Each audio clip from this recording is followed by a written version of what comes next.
Friends, आप सबका स्वागत है आपके अपने यूट्यूब चैनल फार्मा एमसीक्यू में। देखिए, रिवीजन के लिए कुछ एमसीक्यूज लेके आई हूँ। तो अभी हमारा फाइनली बहुत से गवर्नमेंट फार्मासिस्ट एग्जाम्स होने हैं, है ना। तो क्वेश्चन बहुत ज़्यादा इंपॉर्टेंट रहने वाले हैं। तो ये हमने पहले भी बहुत बार डिस्कस करे हुए हैं।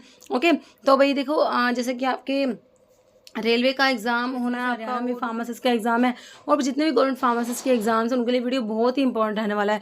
ओके, तो किसी भी फार्मा एग्जाम्स की आप प्रिपरेशन कर रहे हो, चैनल पर नए हैं, आप चैनल सब्सक्राइब नहीं किया, चैनल को प्लीज सब्सक्राइब कीजिएगा। वीडियो लाइक करना, शेयर करना, कमेंट करना, बेल आइकन को प्रेस करना, ताकि जो आने वाली वीडियोज होती है उनके नोटिफिकेशन आप लोग को मिल सके। और देखो बच्चों, जो है मेरी वेबसाइट farmacq.in पर मैंने क्रैश कोर्स चलाए हुए हैं, तो वहाँ पर जाकर उनको विजिट करके आप उनको भी ज्वाइन कर सकते हैं। आपको जो वीडियो के डिस्क्रिप्शन बॉक्स में इसके रिगार्डिंग इन्फॉर्मेशन मिल जाती है। ओके, तो देखिए बिना देरी स्टार्ट करते हैं। तो कह रहे हैं कि होमोसाइक्लिक कंपाउंड्स क्या होते हैं। तो इसके होमोसाइक्लिक का नाम देख के आपको क्या समझ आ रहा है?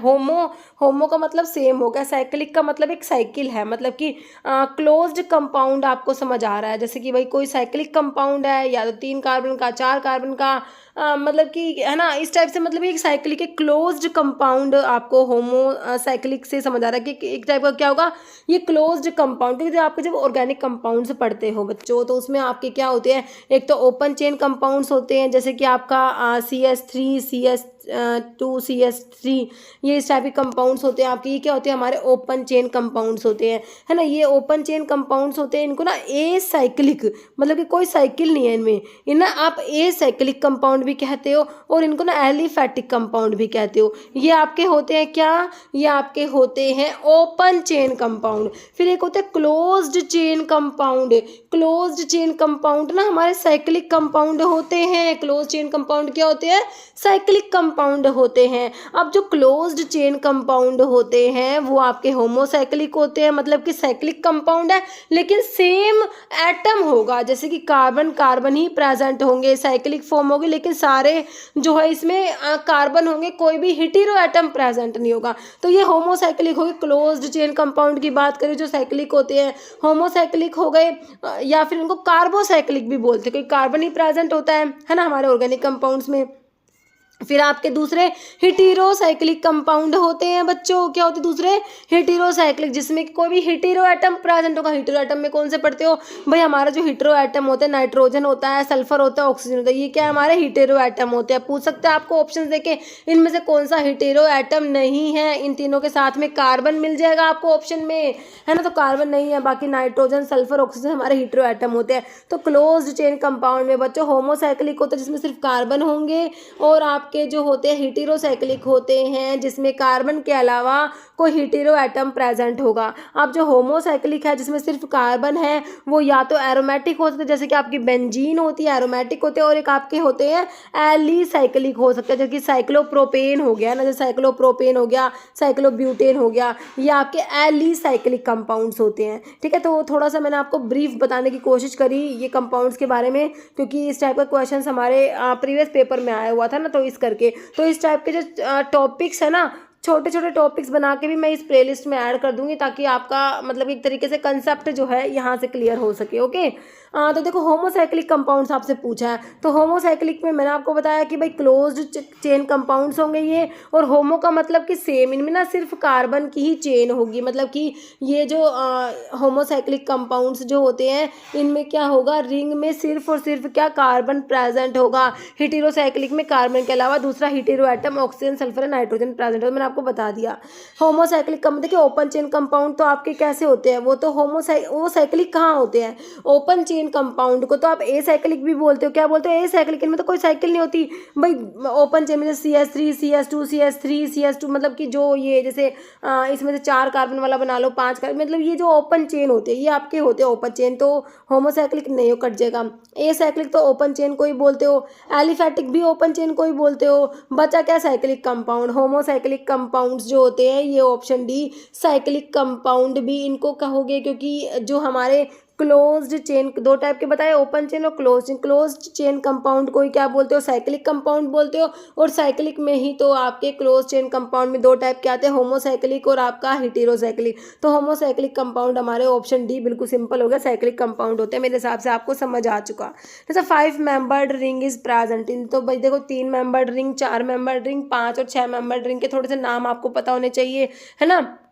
इसका एक वीडियो बना के इस वीडियो के डिस्क्रिप्शन बॉक्स में मैं डाल दूंगी। ओके, तो भाई देखो अभी 5 मेंबर आपसे रिंग पूछी है कौन सी होती है। देखो फ्यूरान दिया है, देखो फ्यूरान जो होता है ये 5 मेंबर रिंग होता है और इसमें ऑक्सीजन प्रेजेंट होता है ना। तो ये है फ्यूरान आपका, ठीक है। तो बिल्कुल सही है, 5 मेंबर है। पायरोल भी 5 मेंबर होता है, ये इसमें नाइट्रोजन होता है यहाँ पे, है ना, ये आपका पायरोल होता है ना, मतलब कि 5 मेंबर रिंग है।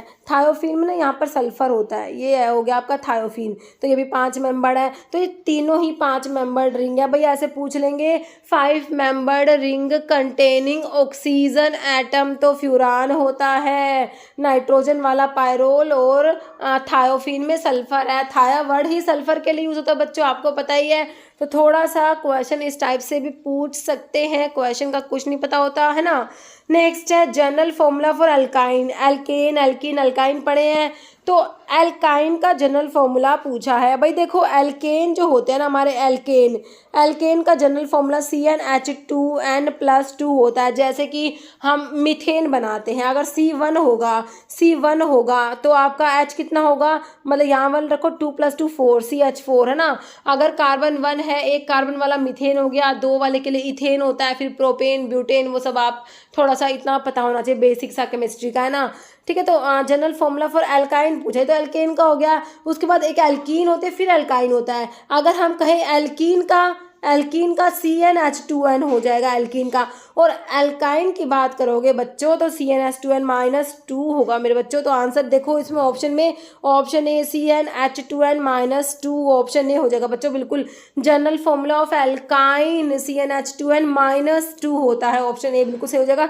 बाकी ऑप्शन बी में CnH2n+2 दिया हुआ है, this is general formula of alkene, है ना, अभी बताया मैंने आपको। और CnH2n होगा जनरल फॉर्मूला ऑफ एल्कीन है ये। ओके, तो ऑप्शन जो है ए बिल्कुल सही हो गया हमारा। नेक्स्ट है which macro nutrient is the primary source of energy for the human body. Human body के लिए प्राइमरी सोर्स ऑफ एनर्जी आप लोगों से पूछा है, primary source of energy carbohydrate, protein, fat या विटामिन, है ना। तो अब देखो यहाँ पर ये मत सोचना फैट होगा, भाई फैट है ना सबसे ज़्यादा। भाई पर ग्राम एनर्जी की बात करेंगे तो फैट से ना 1 ग्राम फैट से लगभग 9 किलो कैलोरी एनर्जी ऑब्टेन होती है अपने को। लेकिन जो प्राइमरी सोर्स ऑफ एनर्जी है बच्चों वो आपका कार्बोहाइड्रेट होगा, है ना, ऑप्शन ए। तो भाई थोड़ा ध्यान रखना कि भाई 1 ग्राम कार्बोहाइड्रेट से लगभग आपका 4 किलो कैलोरी, ऑलमोस्ट बता रही हूँ 4 किलो कैलोरी एनर्जी ऑब्टेन होता है। और प्रोटीन से भी लगभग सेम ही होता है ना, लगभग 4 किलो कैलोरी। लेकिन फैट पर ग्राम, 1 ग्राम फैट जो है वो आपको प्रोवाइड करेंगी 9 किलो कैलोरी, है ना, पर ग्राम। मतलब कि जो 1 ग्राम फैट से आपको 9 किलो कैलोरी एनर्जी ऑब्टेन होती है। ठीक है, तो प्राइमरी सोर्स ऑफ एनर्जी आपसे पूछे तो आप क्या कहोगे, कार्बोहाइड्रेट। नेक्स्ट है lactose is made up of, lactose किसका बना हुआ है, पहले तो पता होना चाहिए लैक्टोज आपका किस में आता है, डाइसैकेराइड में आता है, बिल्कुल आता है। हम पढ़ते हैं मोनोसैकेराइड, कार्बोहाइड्रेट पे मोनोसैकेराइड पढ़ते हैं, ग्लूकोज, मैनोज, गैलेक्टोज हमारा मोनोसैकेराइड होते हैं, है ना। उसके बाद हमारे डाइसैकेराइड होते हैं, मतलब ओलिगोसैकेराइड होते हैं, उसमें 2 to 6 कार्बन वाले ओलिगोसैकेराइड्स होते हैं। उसमें डाइसैकेराइड होते हैं, जैसे लैक्टोज हो गया, माल्टोज हो गया और फ्रक्टोज हो गया। ये हमारे क्या सुक्रोज, है ना। डाइसैकेराइड में कौन से आते हैं, लैक्टोज, माल्टोज एंड सुक्रोज आता है डाइसैकेराइड में। तो लैक्टोज में ग्लूकोज के साथ गैलेक्टोज होगा बच्चों। माल्टोज में दोनों ग्लूकोज होते हैं, सुक्रोज में ग्लूकोज के साथ फ्रक्टोज होता है। तो इसका आंसर क्या हो गया, 1 glucose and 1 galactose, option A में ही दिखाई दे रहा है, ऑप्शन ए ही राइट हो गया, है ना। बाकी 2 ग्लूकोज तो आपके किसमें हो गए, इसमें माल्टोज में दोनों ग्लूकोज है और फ्रक्टोज प्लस सुक्रोज है, सुक्रोज में ग्लूकोज के साथ फ्रक्टोज है। सुक्रोज में क्या है, ग्लूकोज और फ्रक्टोज, ये जो है ये आपका सुक्रोज हो जाएगा। तो आपका आंसर ऑप्शन ए मेरे हिसाब से क्लियर है।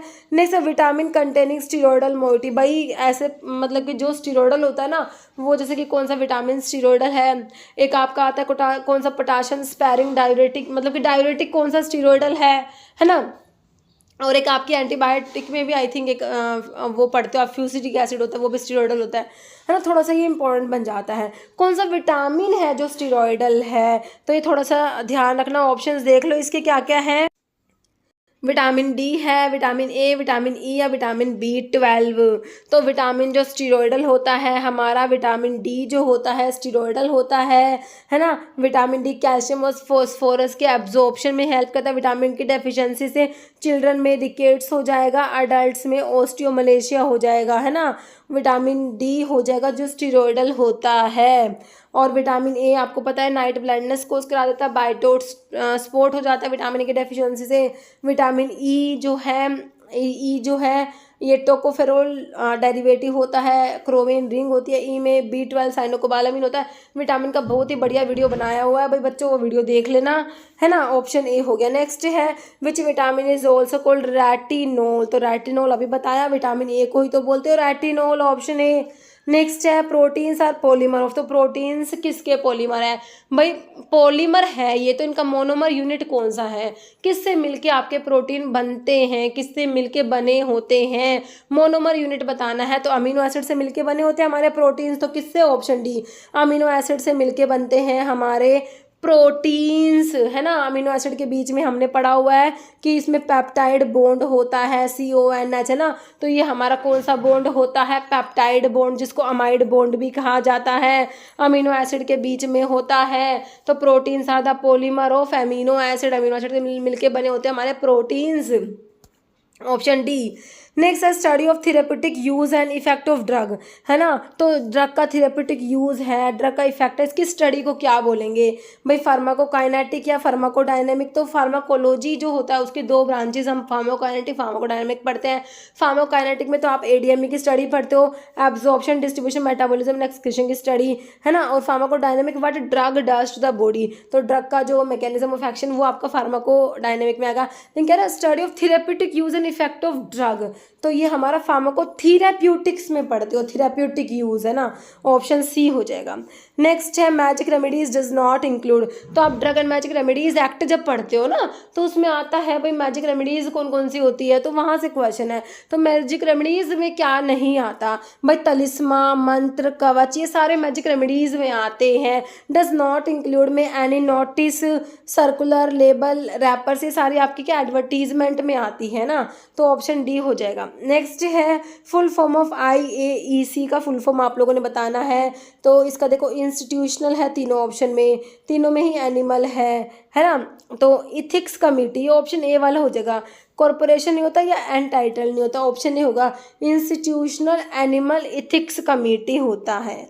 नेक्स्ट है main objective of poison act. देखिए पॉइजन एक्ट पढ़ते हो 1919 का है ना एक्ट, उनके ईयर तो आपको पता होने ही चाहिए। पॉइजन एक्ट कब का है, 1919 का। तो इसका मेन ऑब्जेक्टिव क्या है भाई पॉइजन एक्ट का, कह रहे control the import of poison, कह रहे पॉइजन के इम्पोर्ट को कंट्रोल करना, फिर कह रहे control the possession of poison, poison के पोजेशन को कंट्रोल करेंगे या फिर सेल को। तो देखिए इसमें सारे आते हैं, control of import, possession and sale of poison, ये ऑब्जेक्टिव होता है हमारे पॉइजन एक्ट का, ऑप्शन डी हो जाएगा all. Next which of the following is a major advantage of parenteral drug administration. Parenteral drug administration का मेजर एडवांटेज आप लोगों ने बताना है। पेरेंटल ड्रग एडमिनिस्ट्रेशन का मेजर एडवांटेज क्या होता है, कह रहे slow and controlled drug release, convenient और non invasive, bypass the first pass metabolism, suitable for drug with bitter taste. तो आपने ना मेजर एडवांटेज बताना है, तो मेजर में हो जाएगा बाईपास, जो फर्स्ट पास मेटाबॉलिज्म होता है इसमें बाईपास हो जाता है पेरेंटल में, है ना। नेक्स्ट है dash injections are given into subarachnoid space that surround the spinal cord. कौन से इंजेक्शंस दिए जाते हैं सब अरेकनॉइड स्पेस में that surround the spinal cord, तो कौन से टाइप के इंजेक्शंस दिए जाते हैं, इंट्रासिस्टर्नल, इंट्राथीकल, पेरिड्यूरल या इंट्रा एर्टिक्युलर, है ना। तो कौन से इंजेक्शंस दिए जाते हैं subarachnoid space that surrounds the spinal cord, है ना। तो ये आपके होते हैं कौन से, इंट्राथीकल इंजेक्शंस होते हैं, ऑप्शन में हो जाएगा बच्चों बी। कौन से टाइप के होते हैं, इंट्राथीकल इंजेक्शंस दिए जाते हैं कहाँ पर, subarachnoid space that surrounds the spinal cord. जैसे which is ultra short acting, देखो भैया ultra short acting beta blocker की बात हो रही है। Ultra short acting beta blocker used intravenously in urgent setting, option देख लो इसके क्या क्या है, एस्मोलोल, एटिनोलोल है, मिटोप्रोलोल है, टिमोलोल है। तो इसमें जो अल्ट्रा शॉर्ट एक्टिंग में हमारा एस्मोलोल आता है, कौन सा आता है, ऑप्शन ए एस्मोलोल क्या है, ultra short acting beta blocker. Next physostigmine is an example for, physostigmine किसका एग्जाम्पल है, एड्रेनर्जिक ड्रग है, एंटीकोलिनर्जिक है, एड्रेनर्जिक ब्लॉक है या एंटीकोलिनर्जिक, तो बताइए फाइसोस्टिग्मीन। देखिए जब आप एंटीकोलिनेस्टेजिस पढ़ते हो ना, जिनको इनडायरेक्टली एक्टिंग कोलिनर्जिक ड्रग भी कहा जाता है, तो उसमें ना आपकी ये ड्रग आएगी जो है फाइसोस्टिग्मीन। देखो ऑप्शन डी हो जाएगा। रिवर्सिबल एंटीकोलिनेस्टेजिस में जो कार्बामेट्स होते हैं ना, जब आप क्लासिफिकेशन पढ़ते हो एंटीकोलिनेस्टेजेस जो होते हैं ये क्या करते हैं, कोलिनेस्टेज एंजाइम को इनिबिट करा देंगे। कोलिनेस्टेज एंजाइम क्या करता है, एसिटाइलकोलिन की हाइड्रोलिसिस करा रहा था, अब ये कोलिनेस्टेज एंजाइम इनिबिट हो गया, एसिटाइलकोलिन की हाइड्रोलिसिस नहीं हो गया, एसिटाइलकोलिन का लेवल बढ़ जाएगा, इसलिए इनको इनडायरेक्टली एक्टिंग कोलिनर्जिक ड्रग कहा जाता है ना। तो इसमें जो क्लासिफिकेशन पढ़ते हो ना एंटीकोलिनेस्टेजेस का, तो इसमें रिवर्सिबल और इरिवर्सिबल। तो रिवर्सिबल में कार्बोमेट्स में फाइसोस्टिग्मीन आता है, नियोस्टिग्मीन, पाइडोस्टिग्मीन, एड्रोफोनियम, गैलेंटामिन, डोनिपिजिल, है ना, रिवास्टिग्मीन और एक्रिडिन में टैक्रिन, ये सारी ड्रग रिवर्सिबल में आते हैं, फिर इरिवर्सिबल में आते हैं आपके, है ना। तो फाइसोस्टिग्मीन क्या है आपका, एक तो रिवर्सिबल में आता है, एंटीकोलिनेस्टेजिस होता है। ऑप्शन मेरे बच्चों बिल्कुल बढ़िया हो गया, ऑप्शन डी, है ना। तो देखो कोलिनेस्टेज इनिबिटर्स, इनको आप एंटीकोलिनेस्टेजिस भी बोलते हो, chemical that prevent breakdown of neurotransmitter acetylcholine के ब्रेकडाउन को प्रिवेंट कराता है। तो इसमें जो कैटेगरी पढ़ते हो क्लासिफिकेशन में, तो रिवर्सिबल और इरिवर्सिबल आते हैं। रिवर्सिबल में कार्बोमेट्स मैंने आपको बताया, फाइसोस्टिग्मीन, नियोस्टिग्मीन, पाइडोस्टिग्मीन, एट्रोफोनियम, डोनिपिजिल, गैलेंटामिन, रिवास्टिग्मीन, एक्रिडिन में टैक्रिन, है ना। इरिवर्सिबल में ऑर्गेनोफॉस्फेट्स आते हैं और कार्बोमेट्स आते हैं। ऑर्गेनोफॉस्फेट्स में डिफ्लोज, इकोथाइफेट, प्राथियोन, मलाथियोन, डायजिनोन, टेबुन, सेनिसोमन, और आपका जो है कार्बोमेट्स में कार्बोराइल प्रोपोक्सर, है ना। नेक्स्ट है which of the following is plasma kinin, है ना। प्लाज्मा काइनिन में कौन सा आता है, देखो जब आप ऑटोकोइड्स पढ़ते हो कि भाई कौन से अमीन है, अमीन ऑटोकोइड्स जो होते हैं उसमें आपका हिस्टामिन आता है और सीरोटोनिन, ये तो अमीन ऑटोकोइड्स में आते हैं, है ना। फिर आप एक पढ़ते हो लिपिड ड्राइव ऑटोकोइड्स आते हैं, लिपिड ड्राइव ऑटोकोइड में एलपी आपने याद करा हुआ है, एलपी से क्या है, लिपिड ड्राइव में prostaglandin, leukotrienes and platelet activating factors आते हैं। फिर आपके पेप्टाइड ऑटोकोइड्स आते हैं जिसमें आपका प्लाज्मा काइनिन आता है। प्लाज्मा काइनिन में ब्रैडिकाइनिन और कैलिडीन पढ़ते हो, तो कैलिडीन दिया हुआ है इसमें और ब्रैडिकाइनिन भी होता है प्लाज्मा काइनिन में, लेकिन हमें तो ऑप्शन में कैलिडीन ही मिला है ना, तो ऑप्शन ए हो गया, ठीक है। फिर आपके जो है रैनिन, ये हो गए अमीनो ऑटोकोइड्स में दोनों। फिर रैनिन लिखा हुआ, रैनिन जो है भाई, रैनिन बहुत इंपॉर्टेंट है। किडनी में जेजी सेल्स होती है ना, वहाँ से रैनिन रिलीज होता है ना। आपने पढ़ा RAS system, renin angiotensin aldosterone system, है ना। तो ये वही रैनिन है जो किडनी में जेजी सेल्स होती है, जक्स्टा ग्लोमेरुलर सेल्स जो होते हैं किडनी की, वहाँ से रैनिन रिलीज होता है ना। तो ऑप्शन जो है हमारा इसका तो ए हो गया। नेक्स्ट है which of the following is a plasma protein derived chemical mediator of inflammation. Plasma protein derive पूछा है, साइटोकाइन, सीरोटोनिन, ब्रैडिकाइनिन, ग्लोब्यूलिन। तो प्लाज्मा प्रोटीन डिराइव में आपका जो मतलब कि जो पेप्टाइड ऑटोकोड में आपने पढ़े थे प्लाज्मा काइनिन में कैलिडीन और ब्रैडिकाइनिन, वो ये ऑप्शन सी ब्रैडिकाइनिन हो गया। नेक्स्ट है which of the following is mucolytic. तो आपका ये है ड्रग फॉर कफ वाली जो ड्रग्स है ना, उसमें आप पढ़ते हो एक्सपेक्टोरेंट्स होते हैं आपके, और आपके एंटीटसिव्स होते हैं, एंटीटसिव्स कफ सेंटर सप्रेसेंट्स होते हैं, है ना, और एक्सपेक्टोरेंट्स आते हैं। ब्रोंकियल सिक्रेशन एनहेंसर्स आते हैं इसमें, और एक आपके होते हैं म्यूकोलिटिक्स। तो म्यूकोलिटिक्स में कौन कौन सी ड्रग आती है, 4 ड्रग बताती हूँ, कौन कौन सी बताओ इसमें, ब्रोमहेक्सिन, अम्ब्रोक्सोल, एस्टेलसिस्टिन, कार्बोसिस्टीन, है ना। तो ऑप्शन देखो एक बारी, गुइफेनासिन तो ब्रोंकियल सिक्रेशन एनहेंसर्स में आता है, नोस्कैपिन एंटीटसिव्स में चला जाएगा, एफेड्रिन जैसे कि ब्रोंकोडाइलेटर होता है ये, तो ये आंसर ऑप्शन डी ब्रोमहेक्सिन आता है म्यूकोलिटिक्स में, है ना। तो एक बार क्लासिफिकेशन देख लो, ड्रग फॉर कफ वाली का क्लासिफिकेशन है। तो इसमें फेरेंजियल डिमल्सेंट्स आते हैं, इसमें lozenges, cough drops, linctus containing syrups, glycerin, liquorice आ जाएगा। फिर इसमें एक्सपेक्टोरेंट्स है जिसमें ब्रोंकियल सिक्रेशन एनहेंसर्स आते हैं, सोडियम और पोटाशियम सिट्रेट है, potassium iodide, guaifenesin, balsam of tolu, vasaka, ammonium chloride. Mucolytics में ब्रोमहेक्सिन, अम्ब्रोक्सिल और cysteine, carbocisteine. Antitussives cough centre suppressants होते हैं। इसमें ओपियोइड में कोडीन, फोलकोडीन आता है। नॉन ओपियोइड्स में आपका आता है नोस्कैपिन, डेक्स्ट्रोमेथोर्फिन, क्लोफिडियानोल। एंटीहिस्टामिनिक्स में आपका क्लोरफिनारामिन, डाइफेनहाइड्रामिन और प्रोमिथाजिन आता है। एडजुवेंट एंटीटॉसिस में ब्रोंकोडाइलेटर्स आते हैं, साल्ब्यूटामोल और टर्ब्यूटालीन टाइप, है ना। जैसे respiratory drug having the mechanism of action associated with raising the threshold of cough centre, cough centre के थ्रेशोल्ड को रेज कराती है ना। तो ये कौन से हैं? एंटीटॉसिस है, एक्सपेक्टोरेंट, डिमल्सेंट है, म्यूकोलिटिक्स है। तो ये हमारे एंटीटॉसिव्स होते हैं, ऑप्शन 1।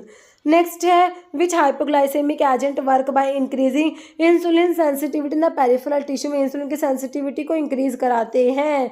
तो मेटफॉर्मिन जो बाइगोनेट्स में आता है, ए कार्बोज, मिग्लिटोल, वोग्लीबायोज, ये अल्फा ग्लूकोसाइडेज इनिबिटर की बात हो रही है, अल्फा ग्लूकोसाइडेज इनिबिटर में आते हैं। ग्लिपिजाइड, ग्लिकलेजाइड, ग्लीमेपिराइड, ग्लैब्यूराइड, ये आपके हैं sulfonyl urea second generation sulfonyl ureas में आते हैं। एक्जिनाटाइड दिया है। तो देखो भैया जो ये देखो हमारा जो सल्फोनाइल यूरियाज होते हैं ये तो इंसुलिन का सिक्रेशन एनहांस कराते हैं, है ना। तो इंसुलिन की सेंसिटिविटी को इंक्रीज कराएगा ना, वो आपके बाइगोनेट्स कराते हैं। तो ऑप्शन ए हो जाएगा। पेरिफेरल टिश्यू में इंसुलिन की सेंसिटिविटी को इंक्रीज कराते हैं, वो आपके बाइगोनेट्स का काम है। ऑप्शन ए हो जाएगा मेटफॉर्मिन। जैसे which of the following is not alpha glucosidase inhibitor, नहीं है। तो सिंपल ओरल हाइपोग्लाइसेमिया के क्लासिफिकेशन से क्वेश्चन है। तो अल्फा ग्लूकोसाइडेज इनिबिटर में ए कार्बोज आता है, मिग्लिटोल आता है, वोग्लीबायोज आता है। कौन सा नहीं आएगा? ए कार्बोज, मिग्लिटोल, वोग्लीबायोज तो आएगा, बट रैपाग्लिनाइड नहीं आएगा। रैपाग्लिनाइड और नाटेग्लिनाइड किस में आता है? मिग्लिटिनाइड डेरिवेटिव्स में आता है, रैपाग्लिनाइड और नाटेग्लिनाइड, है ना। तो ऑप्शन नॉट पूछा था तो डी हो गया। नेक्स्ट है TGA is a regulatory body of the, है ना। तो टीजीए जो है ना वो कहाँ का रेगुलेटरी बॉडी है, ये आप लोगों ने बताना है। ओके, तो देखो भैया इंडिया दिया है। तो देखो इंडिया जो है हमारा, इंडिया का रेगुलेटरी बॉडी होता है CDSCO, है ना। ये जो central drug standard control organisation जो होता है ना। और जो है आपका टीजीए जो है ये कहाँ का है? तो टीजीए का जो फुल फॉर्म होता है थेरेप्यूटिक, क्या होता है? थेरेप्यूटिक होता है, थेरेप्यूटिक गुड्स एडमिनिस्ट्रेशन। क्या होता है? थेरेप्यूटिक गुड्स एडमिनिस्ट्रेशन होता है। तो ये रेगुलेटरी बॉडी होता है ऑस्ट्रेलिया का, जो कि ऑप्शन बी में दिया है ना। बाकी USA जो है यहाँ का FDA होता है ना, FDA food and drug administration. और थाईलैंड का होता है, थाईलैंड FDA होता है, TFDA, Thailand food and drug administration. तो TGA रेगुलेटरी बॉडी हमारा ऑस्ट्रेलिया का है, ऑप्शन बी बिल्कुल राइट हो जाएगा। ओके, नेक्स्ट है which of the following is not the reason of therapeutic incompatibility. भाई थेरेप्यूटिक इनकम्पैटिबिलिटी का रीजन कौन सा नहीं है? ओके, तो देखो भैया ओवरडोज दिया है, कॉन्ट्रा इंडिकेशन दिया, डिकम्पोजिशन या सिनर्जिज्म, है ना। तो देखो सिनर्जिज्म होता है, कॉन्ट्रा इंडिकेटेड ड्रग्स होती है वो भी होता है, ओवरडोज हो गया तो इन सब से भी होता है। तो डिकम्पोजिशन जो है ये थेरेप्यूटिक इनकम्पैटिबिलिटी में नहीं आता। कॉन्ट्रा इंडिकेटेड ड्रग्स आ जाएंगी, सिनर्जिस्टिक ड्रग, एंटागोनिस्टिक ड्रग हो गया, ओवरडोज, सारे थेरेप्यूटिक इनकम्पैटिबिलिटी में आते हैं, लेकिन डिकम्पोजिशन नहीं आता। Next, according to troy system 1 scruple is equal to. तो ट्रॉय सिस्टम जो होता है उसमें 1 स्क्रैपल किसके इक्वल होता है? 7000 ग्रेन्स, 20 ग्रेन्स, 480 ग्रेन्स या 60 ग्रेन्स होता है। तो भाई देखो इसमें 1 स्क्रैपल में 20 ग्रेन्स होते हैं, और अगर आपसे हाफ स्क्रैपल कहेंगे तो 10 ग्रेन्स हो गए, है ना। तो ये ट्रॉय सिस्टम है जिसमें एक स्क्रैपल में 20 ग्रेन्स होते हैं। तो भाई ट्रॉय सिस्टम जो होता है आपका एपोथिकैरी सिस्टम को ही ट्रॉय सिस्टम कहते हो ना। एक तो आपका अवॉर्डोपोई सिस्टम होता है और एक एपोथिकैरी सिस्टम होता है। एपोथिकैरी सिस्टम ट्रॉय सिस्टम होता है, इसमें एक स्क्रैपल में 20 ग्रेन होते हैं, एक ड्रैकम में 60 ग्रेन्स होते हैं, और 1 आउंस में 480 ग्रेन्स, 1 पाउंड में 5760 ग्रेन्स होते हैं। नेक्स्ट है इन डोमेस्टिक मेजर 1 टीस्पूनफुल किसके इक्वल होता है? 2.5 ml, 15 ml, 10 ml, 5 ml, है ना। 1 टीस्पूनफुल में 5 ml होता है, 1 डेजर्ट स्पूनफुल में 8 ml होता है, 1 टेबल स्पूनफुल जो होता है उसमें 15 ml होता है, 1 फ्लोडाउंस में 30 ml होता है, 2 टेबल स्पूनफुल, है ना। तो ऑप्शन डी हो गया। तो देखो 1 टीस्पूनफुल में 4 ml या 4 या 5 जो भी आपको ऑप्शन में मिलता है ना। फिर 1 डेजर्ट स्पूनफुल में 8 ml, 1 टेबल स्पूनफुल में 15 ml, 1 फ्लूडाउंस में 30 ml, 1 वाइन ग्लास फुल में 60 ml, 1 टी कप फुल में 120 ml, 1 टम्बलर फुल में 240 ml। नेक्स्ट है filling capacity of an empty capsule size 2, है ना, कैप्सूल के साइज उनकी कैपेसिटी इंपॉर्टेंट होती है। तो 2 नंबर का आप पढ़ते हो 000, उसके बाद 000, 0, 1, 2, 3, 4, 5, है ना, ये आपका लार्जेस्ट है, 5 वाला स्मॉलेस्ट होता है ना। तो आपका जो है ml में कैपेसिटी पूछी और 2 वाले की पूछी है। ओके, तो देखो इसको ऑप्शन देख लो, इसका जो आंसर है ऑप्शन ए हो जाएगा 0.40 ml होगा, जो कैप्सूल नंबर 2 है इसकी कैपेसिटी। ओके, नेक्स्ट है what is the English meaning of Latin term cibos. Cibos का मतलब जैसे आप पढ़ते हो पोस्ट साइबोज, एंटी साइबोज, है ना, तो साइबोज का मतलब क्या है, to be taken powder food या पोल्टाइज, तो फूड होता है। साइबोज का मतलब क्या होता है, फूड, ऑप्शन सी, है ना। पोस्ट साइबोज मतलब कि आफ्टर फूड, आफ्टर मील, और anti cibos before meal, inter cibos between meal. Capiendus to be taken pulvis powder cataplasma poultice से होता है ना। नेक्स्ट क्वेश्चन क्या है, dash is the national regulatory authority of India for conducting clinical trials. तो national regulatory authority हमारा India का, हमारा रेगुलेटरी अथॉरिटी, मैंने आपको क्या बताया था अभी, क्या बताया था, CDSCO बताया था ना, तो वही है। तो ये होता है क्लिनिकल ट्रायल्स को कंडक्ट करने के लिए भी हमारा CDSCO ही रिस्पॉन्सिबल है ना। तो ऑप्शन ए हो गया CDSCO। ओके, तो FDA अभी TGA मैंने आपको ऑस्ट्रेलिया का बताया, है ना, और FDA बताया हमारा USA का, और आपका ये थाईलैंड, FDA थाईलैंड का, है ना। तो ऑप्शन ए हो गया CDSCO। Next, which of the following test is used for detection of glycosides. Glycosides के लिए कौन सा टेस्ट है, बेनेडिक्ट टेस्ट है, बोन ट्रैगर टेस्ट है, Hager's reagent test, glucose tolerance, है ना। तो आपका जो बोन ट्रैगर टेस्ट पढ़ते हो भाई, है ना, ग्लाइकोसाइड्स में जो भी आपके एंथ्राक्विनोग्लाइकोसाइड्स होते हैं, सेना, अलो, रुबाब, कैस्कारा, ये सब आपके होते हैं एंथ्राक्विनोग्लाइकोसाइड्स, उनके लिए हमारा बोन ट्रैगर टेस्ट आता है। ऑप्शन आपका बी बिल्कुल राइट हो जाएगा। नेक्स्ट है बायोलॉजिकल नेम ऑफ मुलेठी। मुलेठी मतलब कि आपका लिकोरिस की बात हो रही है, लिकोरिस सोर्स क्या होता है, ग्लिसराइजा ग्लाब्रा, और लेग्यूमिनोसी फैमिली होती है। तो आपसे पूछा क्या, बायोलॉजिकल नेम, वही पूछा आपसे, सोर्स ही पूछा है ना। तो ग्लिसराइजा देख लो भाई, ऑप्शन ग्लाब्रा होगा, ऑप्शन सी। फैमिली आपको पता ही है लेग्यूमिनोसी होती है हमारे लिकोरिस की, है ना, मतलब कि मुलेठी। नेक्स्ट है modified Borntrager test positive for. तो मॉडिफाइड बोन ट्रैगर, देखिए बोन ट्रैगर टेस्ट एंथ्राक्विनोग्लाइकोसाइड्स के लिए होता है। मॉडिफाइड बोन ट्रैगर टेस्ट जो होता है ये आपके सी ग्लाइकोसाइड्स के लिए होता है। तो सेना, अलो, देखिए विन का तो आपका इंडोल अल्कलॉइड्स में चला गया, है ना। तो आप इसमें अलो जो है ना, इसमें सी ग्लाइकोसाइड्स प्रेजेंट होते हैं, तो अलो के लिए मॉडिफाइड बोन ट्रैगर टेस्ट हो जाएगा, ऑप्शन बी। नेक्स्ट है primrose leaves is an adulterant of, है ना। तो डिजिटालिस के अडल्ट्रेंट आप लोगों ने पढ़े हैं, है ना। प्राइमरोज लीव्स होता है, कॉम्फ्राई लीव्स होता है, तो वही है ये। तो प्राइमरोज लीव्स अडल्ट्रेंट किसका है, हाइसाइमस का है, विन का, नीम, डिजिटालिस। तो हमारा जो कार्डिक ग्लाइकोसाइड का डिजिटालिस होता है, डिजिटालिस परप्यूरस क्रोफुलेरेसी फैमिली वाला डिजिटालिस का अडल्ट्रेंट पढ़ते हो, प्राइमरोज लीव्स होता है, कॉम्फ्राई लीव्स भी होता है, वर्बेस्कम थाप्सिस भी होता है। Next, which of the following is a plant growth regulator. Plant की ग्रोथ को रेगुलेट करते हैं प्लांट हार्मोन्स, फाइटो हार्मोन्स जिनको बोलते हो, उनकी बात हो रही है। कौन सा प्लांट ग्रोथ रेगुलेटर है, एनाबेसिन, जिबरलिन, खैलिन या जेंटिसिन। तो इनमें से आपको जिबरलिन ही दिख रहा है, auxin, gibberellin, cytokinin, abscisic acid, ethylene, ये 5 पढ़ते हो, है ना। तो ये हमारा ऑप्शन बी हो गया, जिबरलिन दिया है इसमें आपको, है ना।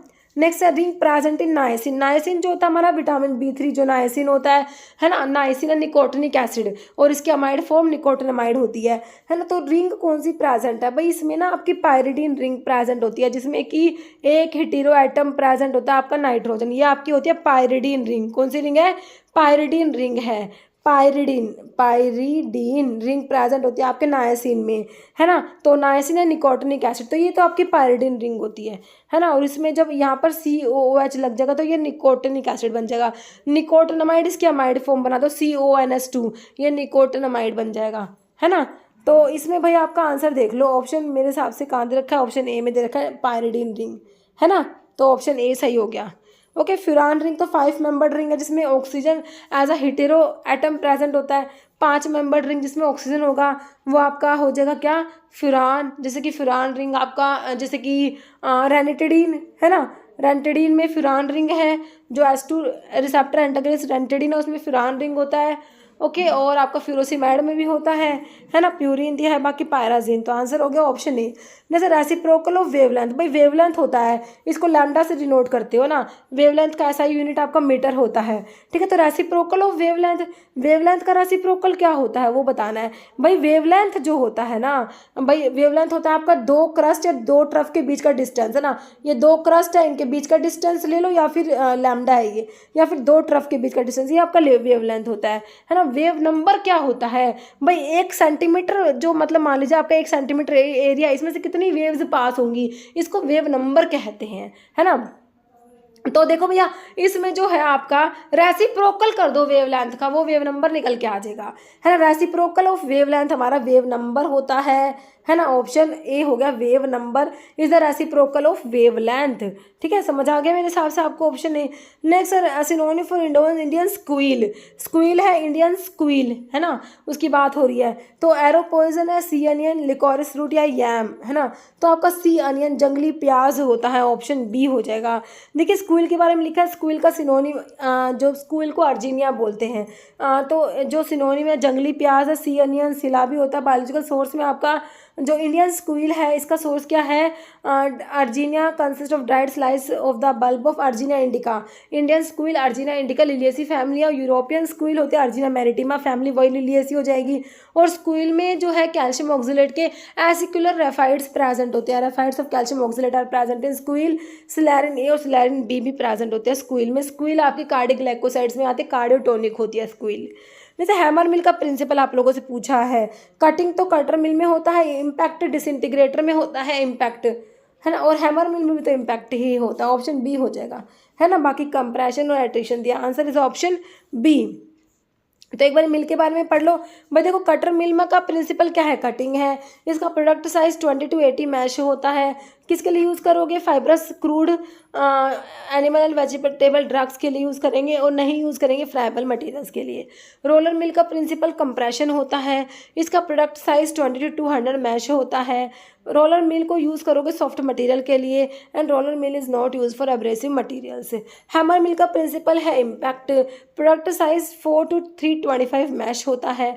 Hammer mill is used for almost all drug, and hammer mill is not use for abrasive materials. Disintegrator का प्रिंसिपल भी इम्पैक्ट होता है। प्रोडक्ट साइज आपका जो है 20 to 80 मैश होता है। Almost all drug include very hard drug के लिए भी इसको यूज़ कर सकते हो डिसइंटीग्रेटर को, और not used for soft and sticky material के लिए। Ball mill and fluid energy mill दोनों का प्रिंसिपल इम्पैक्ट एंड एट्रिशन होता है। बॉल मिल का प्रोडक्ट साइज 20 to 200 मैश होता है, और फ्लूइड एनर्जी मिल में प्रोडक्ट साइज माइक्रोन में होता है, ध्यान रखना 1 to 30 माइक्रोन होता है। बॉल मिल को ब्रिटल ड्रग्स के लिए यूज़ करोगे, सॉफ्ट मटेरियल के लिए यूज़ नहीं करोगे। फ्लूइड एनर्जी मिल को moderately hard and friable materials के लिए यूज़ करेंगे, सॉफ्ट एंड स्टिकी मटेरियल्स के लिए यूज़ नहीं करेंगे। एजरनल मिल में क्रशिंग एंड शेयरिंग होता है। 20 to 80 मैश का प्रोडक्ट साइज आता है। ऑलमोस्ट ऑल ड्रग के लिए यूज़ करोगे एजरनल मिल को, स्टिकी मटेरियल्स के लिए यूज़ नहीं करोगे, ठीक है। नेक्स्ट है, which one of the following is not a radiation obtain from radioactive materials. Radioactive compound से जो रेडिएशन ऑब्टेन होती है उनमें से कौन सी नहीं है, भाई बीटा होती है, एप्सिलॉन नहीं होती, गामा अल्फा भी होती है, ऑप्शन बी। एप्सिलॉन कोई रेडिएशन नहीं होती, अल्फा बीटा गामा रेडिएशंस होती है ना, ठीक है। नेक्स्ट है एराकिडोनिक एसिड कंटेंट। तो एराकिडोनिक एसिड में कितने कार्बन होते हैं आप लोगों ने बताना है ना, मतलब कि अनसैचुरेटेड जो ये जो एराकिडोनिक एसिड है हमारा अनसैचुरेटेड फैटी एसिड में आता है, इसमें डबल बॉन्ड है, 4 डबल बॉन्ड होते हैं इसमें ना। तो इसमें कितने कार्बन, इसमें ना आंसर देखो भाई option A 20 carbon containing compound होता है, मतलब कि जो फैटी एसिड है तो इसमें 20 कार्बन एराकिडोनिक एसिड में, याद रखना कितने कार्बन है एराकिडोनिक एसिड में 20। बाकी 18 कार्बन वाला जो होता है वो कौन सा होता है, स्टीयरिक एसिड होता है। और 16 कार्बन किस में होते हैं, पामिटिक एसिड में होते हैं, है ना। और 15 कार्बन के तो होते ही नहीं इसमें ना यार, फिर 14 होते हैं जैसे कि मिरिस्टिक एसिड में, लॉरिक एसिड में 12 होते हैं, ठीक है। तो एराकिडोनिक एसिड में 20 कार्बन होते हैं, ध्यान रखना, ओके। और इसमें 4 डबल बॉन्ड प्रेजेंट होते हैं। Which of the following category is correct according to biopharmaceutics classification system. तो BCS जो सिस्टम होता है तो इसका फुल फॉर्म भी हम लोगों से पूछा जा सकता है एग्जाम में, BCS बायोफार्मा सुटिक्स क्लासिफिकेशन सिस्टम, है ना। तो इसमें क्लास 1, क्लास 2, क्लास 3, क्लास 4 में आप ड्रग्स पढ़ते हो। भाई क्लास 1 में क्या पढ़ते हो, हाई सोलिबिलिटी होती है, हाई परमेबिलिटी होती है, बिल्कुल सही लिखा हुआ है। क्लास 1 में दोनों हाई होती है, solubility as well as permeability. Class 2 में सोलिबिलिटी लो होती है, परमेबिलिटी हाई होती है। क्लास 3 जो होता है उसमें आपका ऑपोजिट होगा, जो है सोलिबिलिटी हाई होगी, परमेबिलिटी लो होगी, लेकिन इसमें लिखा हुआ है लो सोलिबिलिटी और लो परमेबिलिटी। ये क्लास 4 की बात होती है, काट दो। क्लास 4 में हाई लिखा हो दोनों, लेकिन क्लास 4 में दोनों लो होती है। देखो क्लास 1 में दोनों high, solubility and permeability high class 1 में, क्लास 4 में दोनों लो, ऐसे याद हो गई। क्लास 2 का याद रखो भाई, सोलिबिलिटी लो होगी तो परमेबिलिटी हाई हो जाएगी, और क्लास 3 में ऑपोजिट कर दो। मतलब किसको याद करना बहुत डिफिकल्ट नहीं है, बट क्वेश्चन क्या है भाई, है ना, कौन सा करेक्ट है। तो आप तो 2 ऑप्शन पे आ गए, इतना आपको नॉलेज था तो आप 2 ऑप्शन पे आ गए भाई। आपने ऑप्शन 3 और 4 को एलिमिनेट कर दिया, लेकिन ऑप्शन 1 और 2 में दिया है। देखो ये हाई सोलिबिलिटी हाई परमेबिलिटी से ऑप्शन 1 आपका जो है सही है, क्लास 1 है, और लो सोलिबिलिटी हाई परमेबिलिटी से क्लास 2 सही है, लेकिन आंसर तो कोई एक ही है। आगे और पढ़ो।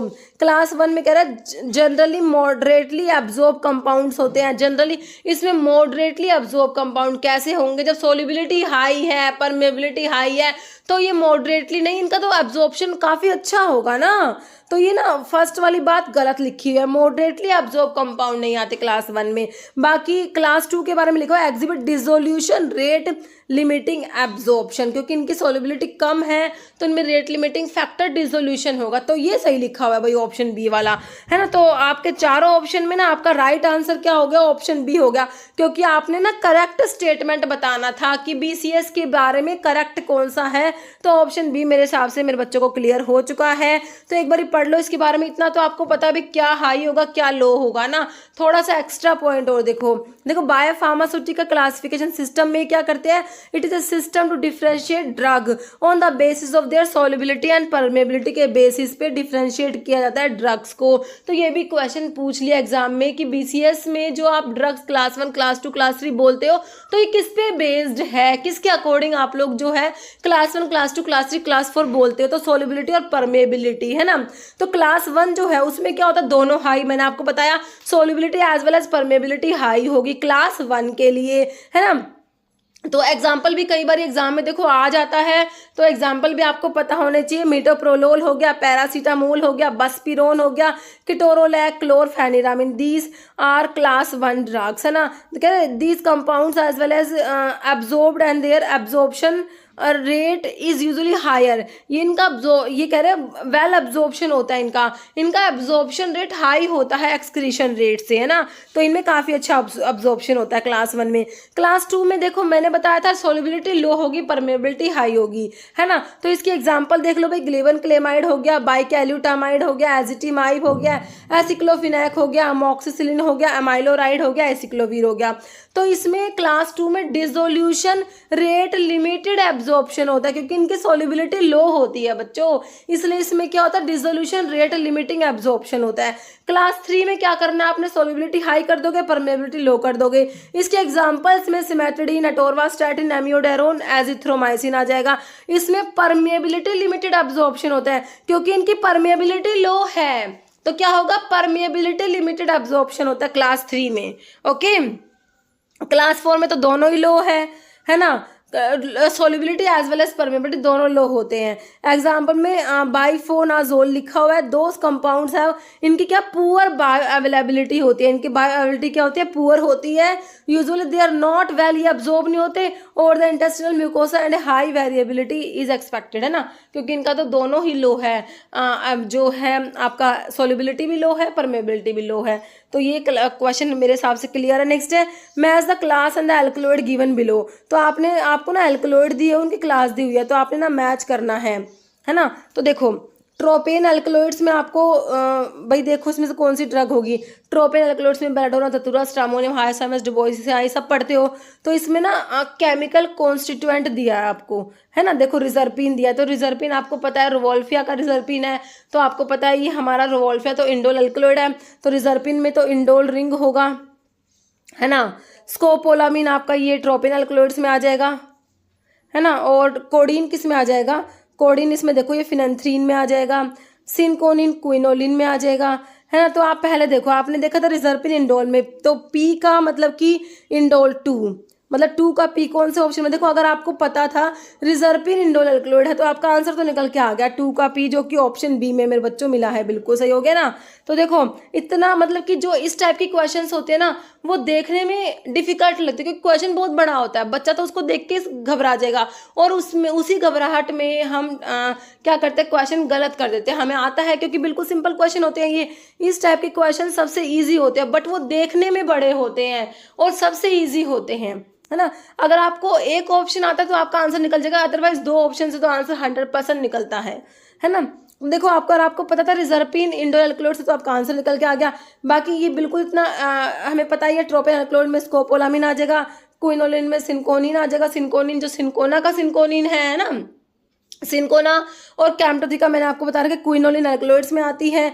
कोडीन, मॉर्फिन, कोडीन, थिबेन ये हमारे फिनेंथ्रीन एल्कलॉइड, जो ओपियम जो होता है, ओपियम जो आइसोक्विनोलिन एल्कलॉइड में पढ़ते हो, ओपियम में 2 टाइप के एल्कलॉइड होते हैं, एक तो फिनेंथ्रीन होता है, बेंजाइल आइसोक्विनोलिन होता है। फिनेंथ्रीन में मॉर्फिन, कोडीन, थिबेन आता है, बेंजाइल आइसोक्विनोलिन्स में आपका जैसे कि नोस्कैपिन आता है, पापावरिन जो स्मूथ मसल रिलैक्सेंट होता है, वैसोडाइलेटर भी होता है ना, तो वो भी ठीक है। तो ये मेरे हिसाब से क्लियर हो चुका है बच्चों को, तो इसका ऑप्शन बी हो गया।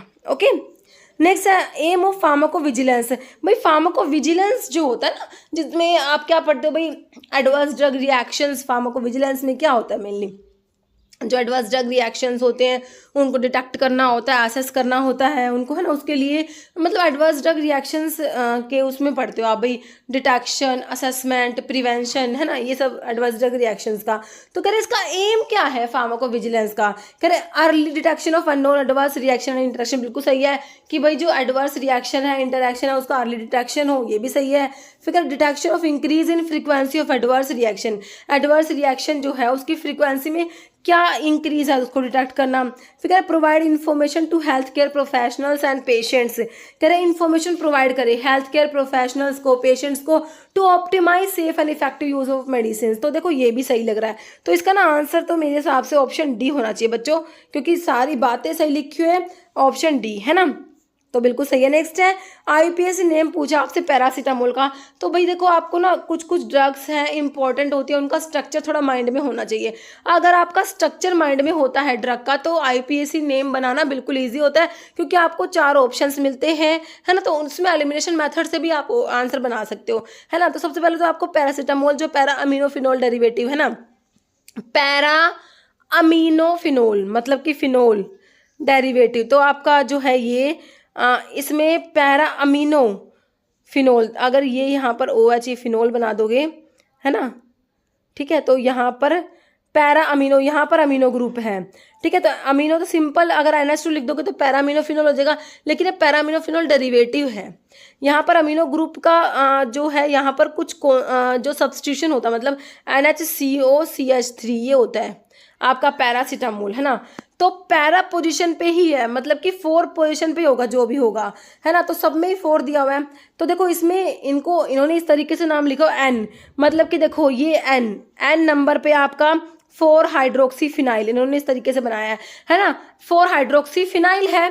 अब ऑप्शंस देखो आपका सिर्फ इससे ही निकल आएगा, देखो N4 हाइड्रोक्सी एसिटाइल है, नहीं एसिटाइल नहीं है हमारा, फिनाइल है, काट दो ऑप्शन। N4 फिनाइल, 4 पे तो हाइड्रोक्सी है, काट दो। N4 हाइड्रोक्सी फिनाइल, हाँ ये सही लग रहा है। फिर इसमें क्या N4 हाइड्रोक्सी फिनाइल, ये भी सही लग रहा है। अब देखो इसमें 2 बार फिनाइल लिख दिया, N4 हाइड्रोक्सी फिनाइल, 2 फिनाइल दिख रहे हैं आपको, बिल्कुल नहीं दिख रहे, काट दो ऑप्शन। निकल के आया कि नहीं आया ऑप्शन डी। इस टाइप के क्वेश्चन एलिमिनेशन मेथड से निकलेंगे आपका, अगर आपको थोड़ा सा मतलब कि हल्का सा भी स्ट्रक्चर माइंड में होता है तो, ठीक है। N4 हाइड्रोक्सीफिनाइल, तो क्या होता है ये N नंबर पे 4 हाइड्रोक्सीफिनाइल एसिटामाइड, ये ना इसको ना एसिटामाइड बोलते हैं, ठीक है। तो ऑप्शन डी मेरे हिसाब से बच्चों को समझ आ गया। जैसे which of the following sterilisation method is used in powders, भाई पाउडर्स के स्टरलाइजेशन के लिए कौन सा मेथड यूज करोगे ये आप लोगों ने बताना है। देखो पाउडर्स के लिए जैसे कि पूछ लेंगे टैल्कम पाउडर के लिए कौन सा स्टरलाइजेशन मेथड यूज करोगे, है ना। तो पाउडर्स के लिए, ऑयल्स के लिए, और आपके जो है तो ग्लास वेयर्स के लिए, मेटल वेयर्स के लिए, है ना, इन सब के लिए आपका जो है एक ही मेथड यूज होता है, कौन सा, ड्राई हीट स्टेरिलाइजेशन। ऑप्शन देख लो, तो ऑप्शन डी में आपको दिया है ड्राई हीट स्टेरिलाइजेशन, जिसमें कि हॉट एयर ओवन यूज होता है। मोइस्ट हीट स्टेरिलाइजेशन में ऑटोक्लेव यूज होते हैं, और ऑटोक्लेव जो है ये आपके सर्जिकल ड्रेसिंग्स के लिए मेनली जो है मोइस्ट हीट यूज किया जाता है। सर्जिकल ड्रेसिंग्स के लिए हम ड्राई हीट यूज नहीं कर सकते। ओके, बाकी रेडिएशन स्टेरिलाइजेशन है, फिल्ट्रेशन है। फिल्ट्रेशन मैकेनिकल मेथड में आ जाता है। फिल्ट्रेशन स्टेरिलाइजेशन जो होता है, स्टेरिलाइजेशन के जो different chemical, physical, mechanical method है, तो मैकेनिकल में ये फिल्ट्रेशन आ जाता है। ओके, तो इसका ऑप्शन डी हो गया। स्टीयरिक एसिड कंटेन, तो देखो भाई स्टीयरिक एसिड जो हमारा किस में आता है, सैचुरेटेड फैटी एसिड में आता है ना, सैचुरेटेड में आता है, क्योंकि अनसैचुरेटेड में डबल बॉन्ड होते हैं, है ना, सैचुरेटेड में डबल बॉन्ड नहीं होते, है ना। तो सैचुरेटेड में मतलब कि हमारा स्टीयरिक एसिड आता है, तो कितने डबल बॉन्ड है भाई, 20 तो हमारे एराकिडोनिक एसिड में थे, तो इसमें 18 होते हैं, मतलब कि कार्बन एटम है, सॉरी, है ना, कितने कार्बन है, डबल बॉन्ड तो प्रेजेंट ही नहीं है ना इसमें, हमारा जो सैचुरेटेड होते हैं इनमें, है ना। तो ये 20 कार्बन वाला तो एराकिडोनिक एसिड है, जो अनसैचुरेटेड में आता है, उसमें 4 डबल बॉन्ड होते हैं।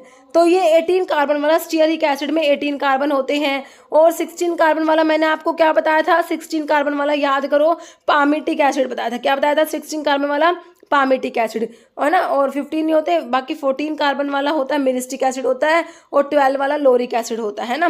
ठीक है, तो इसका आंसर ऑप्शन बी हो गया, 18 carbon atom. Next, which of the following is an example of pharmacological classification of drug based on their ability to lower blood pressure and relax blood vessels, है ना। कह रहे कौन सा which of the following, कौन सा example है pharmacological classification of drug based on their, मतलब ये ड्रग क्या करा रही है, बीपी लो करा रही है, ब्लड प्रेशर कम करा रही है, और ब्लड वेसल्स को रिलैक्स करा रही है। तो एंटीबायोटिक करेगी, एंटीपायरेटिक करेगी, एनाल्जेसिक करेगी, या एंटी हाइपरटेंसिव, कौन सी करेंगी भाई, बीपी कम कराएंगी, कौन सी ड्रग हमारी, एंटी हाइपरटेंसिव, बिल्कुल simple, option 4। In clinical pharmacism HMR is best referred for, HMR का आपने फुल फॉर्म बताना है, health medication review, home medication review, health meditation, देखिए मेडिटेशन नहीं होता, मेडिकेशन, है ना भाई। जैसे पॉलीफार्मेसी में पढ़ते हो भाई, बहुत सारी ड्रग एक साथ 5, 6, 7 ड्रग दी जाती है, क्योंकि डिफरेंट डिजीज होती है, तो है ना। तो उसमें क्या करते हैं कि होम, मतलब कि जो भी मेडिसिन ली जा रही है ना घर पर, तो उनका रिव्यू, है ना, तो ये होम होता है बच्चा, होम। ठीक है, तो ऑप्शन क्या हो जाएगा, बी हो जाएगा, होम मेडिकेशन रिव्यू आता है। ओके, नेक्स्ट है कैप्टोप्रिल एक्सर्ट एक्शन बाय, भाई कैप्टोप्रिल क्या है, हमारा एसी इनहिबिटर आता है, बिल्कुल आता है। कैप्टोप्रिल क्या है, एसी इनहिबिटर होता है ना। एंजियोटेंसिन कन्वर्टिंग एंजाइम इनहिबिटर में प्रिल वाले ड्रग आते हैं, एसी इनहिबिटर होता है ना। तो इतना तो आप पता है, तो आंसर निकल के नहीं आया भाई। एसी इनहिबिटर एंजाइम आपको, मतलब एंजियोटेंसिन कन्वर्टिंग एंजाइम आपको पता होना चाहिए कौन से स्टेप पे काम करता है भाई। देखो आप जब रास सिस्टम पढ़ते हो, सबसे पहले तो आपका रैनिन क्या करता है, एंजियोटेंसिनोजन से एंजियोटेंसिन 1 बनाता है, एंजियोटेंसिन 1 से एंजियोटेंसिन 2 बनता है। तो यहाँ पर तो रैनिन ने काम करा, है ना। तो रैनिन तो क्या करेगा, एंजियोटेंसिनोजन से एंजियोटेंसिन 1 बनाएगा, एंजियोटेंसिन 1 से एंजियोटेंसिन 2 बनाने का काम हमारा ACE का होता है, एंजियोटेंसिन कन्वर्टिंग एंजाइम। इसको इनहिबिट करा दिया, ठीक है, तो एंजियोटेंसिन 1 से 2 नहीं बन रहा, inhibit the conversion of angiotensin 1 to angiotensin 2। अब देखो इनहिबिट द रैनिन रिलीज, तो वो तो डायरेक्ट रैनिन इनहिबिटर होता है, किरेन वाले ड्रग, एलिस किरेन टाइप, है ना। Inhibit conversion of angiotensin 1 to 2 तो बिल्कुल सही लिखा हुआ है। इनहिबिट कन्वर्जन ऑफ एंजियोटेंसिन 2 से 1 का कन्वर्जन इनहिबिट नहीं करते, काट दो डी को, सी को। इनहिबिट कन्वर्जन ऑफ एंजियोटेंसिनोजन से एंजियोटेंसिन 1, तो ये डायरेक्ट रैनिन इनहिबिटर कर देंगे। तो आंसर क्या निकल के आया बच्चों, देख लो अच्छे से, अभी क्या निकल के आया, option B, inhibit conversion of angiotensin 1 to angiotensin 2, जो कि एंजियोटेंसिन 2 क्या होता है, पोटेंट वैसोकॉन्स्ट्रिक्टर होता है ना।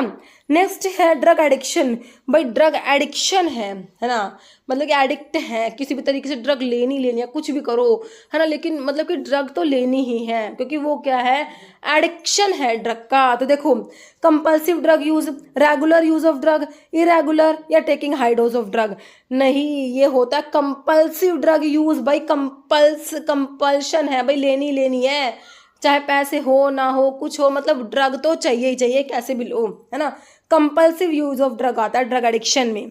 नेक्स्ट है which of the following lipid is commonly known as bad cholesterol. देखो भाई एक तो गुड कोलेस्ट्रोल होता है, जिसमें आपका HDL आता है हाई डेंसिटी लिपोप्रोटीन। एक आपका बैड कोलेस्ट्रॉल होता है, तो बैड कोलेस्ट्रॉल जो होता है ना, बैड कोलेस्ट्रॉल, उसमें आपका एलडीएल आता है, लो डेंसिटी लिपोप्रोटीन आता है। क्या आता है? एलडीएल। तो ऑप्शंस देख लो, तो ऑप्शन 1 में ही आपको एलडीएल दिया है, this is low density lipoprotein, this is bad cholesterol. HDL is good cholesterol, है ना। बाकी प्लेटलेट्स हैं, चाइलोमाइक्रोन है, तो आंसर ऑप्शन ए हो गया। मतलब which statement is not true about generic and brand name. देखिए जेनरिक और ब्रांड नेम के बारे में स्टेटमेंट लिखे हुए कौन सा ट्रू नहीं है? नॉट ट्रू बच्चों पूछा है आप लोगों से। जेनरिक नेम और ब्रांड नेम के बारे में नॉट ट्रू गलत है। Both have same dose strength, इनका डोज स्ट्रेंथ, इनका डोज, इनका रूट ऑफ एडमिनिस्ट्रेशन, इनका बायो अवेलेबिलिटी, इनका सब कुछ सेम होता है। देखो कह रहे सेम डोज स्ट्रेंथ, बिल्कुल सही है। बोथ हैव सिमिलर बायोअवेलेबिलिटी, बिल्कुल होती है। Both have similar inactive ingredient, बच्चों इनमें इनएक्टिव इंग्रेडिएंट सेम नहीं होते। नॉट ट्रू में बोथ हैव सिमिलर, इनमें ना इनएक्टिव इंग्रेडिएंट सिमिलर नहीं होते, है ना। बाकी both have similar route of administration, ये भी सही है ना। तो आपका ऑप्शन सी हो जाएगा, नॉट ट्रू। नॉट ट्रू में ऑप्शन सी वाला गलत लिखा हुआ है, बाकी तीनों ऑप्शन सही है। तो सिमिलैरिटी जेनरिक और ब्रांड में क्या होती है? जेनरिक नेम और ब्रांड नेम में सिमिलैरिटी क्या है भाई? इनका एक्टिव इंग्रेडिएंट सेम होता है, इनका डोजेस फॉर्म सेम होता है, इनका ये क्वालिटी परफॉर्मेंस है, क्वालिटी लिखा हुआ है, क्वालिटी है ना, परफॉर्मेंस सेम होता है, इनका रूट ऑफ एडमिनिस्ट्रेशन सेम है, इनका बायोलिटी सेम होता है। डिफरेंस कहाँ होता है बच्चों? इनका डिफरेंट इनएक्टिव इंग्रेडिएंट होते हैं। जेनरिक ड्रग चीपर होती है, सस्ती होती है ब्रांडेड ड्रग से, है ना। और इनका शेप, साइज, कलर्स वगैरह भी डिफरेंट होते हैं, ठीक है। नेक्स्ट क्वेश्चन है, dash is not a type of laxative which are the drug that promote the evacuation of bowel and used in constipation. इनमें से कौन सा लैक्सेटिव नहीं है? नोट ध्यान से पढ़ लिया करो, इसी टाइप से क्वेश्चंस कंफ्यूज करते हैं आपको एग्जाम में, क्योंकि आप नोट एक्सेप्ट उनको देख नहीं पाते, है ना। तो नोट को अच्छे से देखो। Not type of laxative, laxative का टाइप नहीं है। लोपिरामाइड कहाँ पढ़ते हो? लैक्सेटिव थोड़ी ना, एंटी मोटिलिटी ड्रग में आते हैं लोपिरामाइड तो। बाकी डोक्यूसेट्स है ना, लैक्टोलोजी आपके लैक्सेटिव्स में आते हैं, तो ऑप्शन तो 1 हो गया। लोपिरामाइड एंटी मोटिलिटी ड्रग होती है ना। नेक्स्ट है antibiotic that inhibit cell wall synthesis. Cell wall पे एक्ट करेगी, कौन कौन सी एंटीबायोटिक बताती हूँ मैं आपको, कौन कौन सी? पेनिसिलिन, सिफेलोस्पोरिन, है ना, पेनिसिलिन हो गया, सिफेलोस्पोरिन्स हो गए, ये हमारे क्या होता है? सेल वॉल पे एक्ट करते हैं। बेसिट्रासिन हो गया, वैनकोमाइसिन हो गया, साइक्लोसिरिन हो गया, ये सारी ड्रग सेल वॉल पे एक्ट करती हैं। ऑप्शन में क्या मिला? सिफेरोक्सिम जो कि आपका एक सिफेलोस्पोरिन है, इरिथ्रोमाइसिन जो कि मैक्रोलाइड एंटीबायोटिक में आता है, प्रोटीन सिंथेसिस को इनहिबिट करेगा। काट दो ऑप्शन, मतलब कि एक्सेप्ट में ऑप्शन बी ही आ गया। बाकी वैनकोमाइसिन सेल वॉल पे एक्ट करेगा, और आपका बेंजाइल पेनिसिलिन तो है ही, पेनिसिलिन सेल वॉल पे एक्ट करेगा। आंसर ऑप्शन बी समझ आ चुका होगा। नेक्स्ट है antimicrobial action of penicillin is due to its effect on. पेनिसिलिन कहाँ पर एक्ट करता है, किस पर एक्ट करेगा? अभी तो बताया, पेनिसिलिन सेल वॉल पे एक्ट करेगा, है ना। सेल वॉल के सिंथेसिस को इनहिबिट कराती है पेनिसिलिन, सिफेलोस्पोरिन्स, और आपका जो है वैनकोमाइसिन, बेसिट्रासिन और साइक्लोसिरिन। तो पेनिसिलिन जो है क्या कराएगा? सेल वॉल के सिंथेसिस को इनहिबिट कराएगा, ऑप्शन ए। ओके, बाकी प्रोटीन सिंथेसिस को इनहिबिट कराएंगे हमारी टेट्रासाइक्लिन हो गया, क्लोरमफेनिकोल हो गया, है ना, ये प्रोटीन सिंथेसिस को इनहिबिट कराती है। हमारे एमिनोग्लाइकोसाइड एंटीबायोटिक हो गई, मैक्रोलाइड्स हो गई, ये सारे क्या प्रोटीन सिंथेसिस को इनहिबिट कराते हैं। Next, which drug help reduce gastric acid secretion.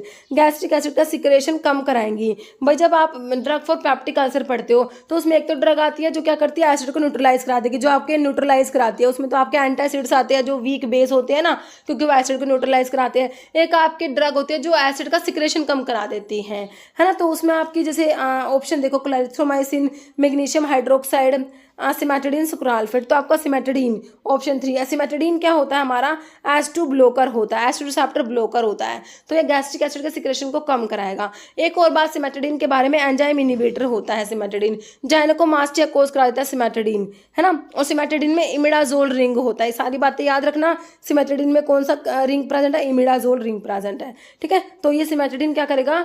Gastric acid के सिक्रेशन को कम कराएगा, है ना, ऑप्शन 3। नेक्स्ट है arsenic is categorised in dash under poison act 1919। जो पॉइजन एक्ट है 1919 का है, आपको पता है ना, एक्ट और उनके ईयर तो बिल्कुल टिप्स पे याद होने चाहिए ना। तो आर्सेनिक जो है वो कौन सी में ना, लिस्ट ए और लिस्ट बी पॉइजन की ना 2 लिस्ट है, एक तो लिस्ट ए एक लिस्ट बी है जो आप पॉइजन एक्ट पढ़ोगे। तो आर्सेनिक किस में है? लिस्ट ए में या लिस्ट बी में, या फिर दोनों में, या फिर किसी में भी नहीं है?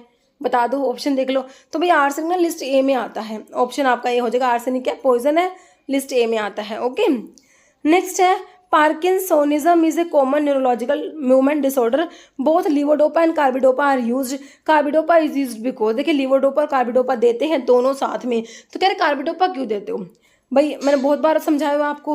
लीवोडोपा जो होता है, लीवोडोपा का पेरिफेरी में डिकार्बोक्सिलेशन हो जाएगा, डोपामिन बन जाएगा। भाई लीवोडोपा का डिकार्बोक्सिलेशन तो डोपामिन बनता है, और डोपामिन ही हमें चाहिए होता है। हमारी पार्किंसंस में डोपामिन कम हो जाता है ना, डोपामिन और एसिटाइलकोलिन का इम्बैलेंस हो जाता है, डोपामिन कम हो जाता है ना, ठीक है।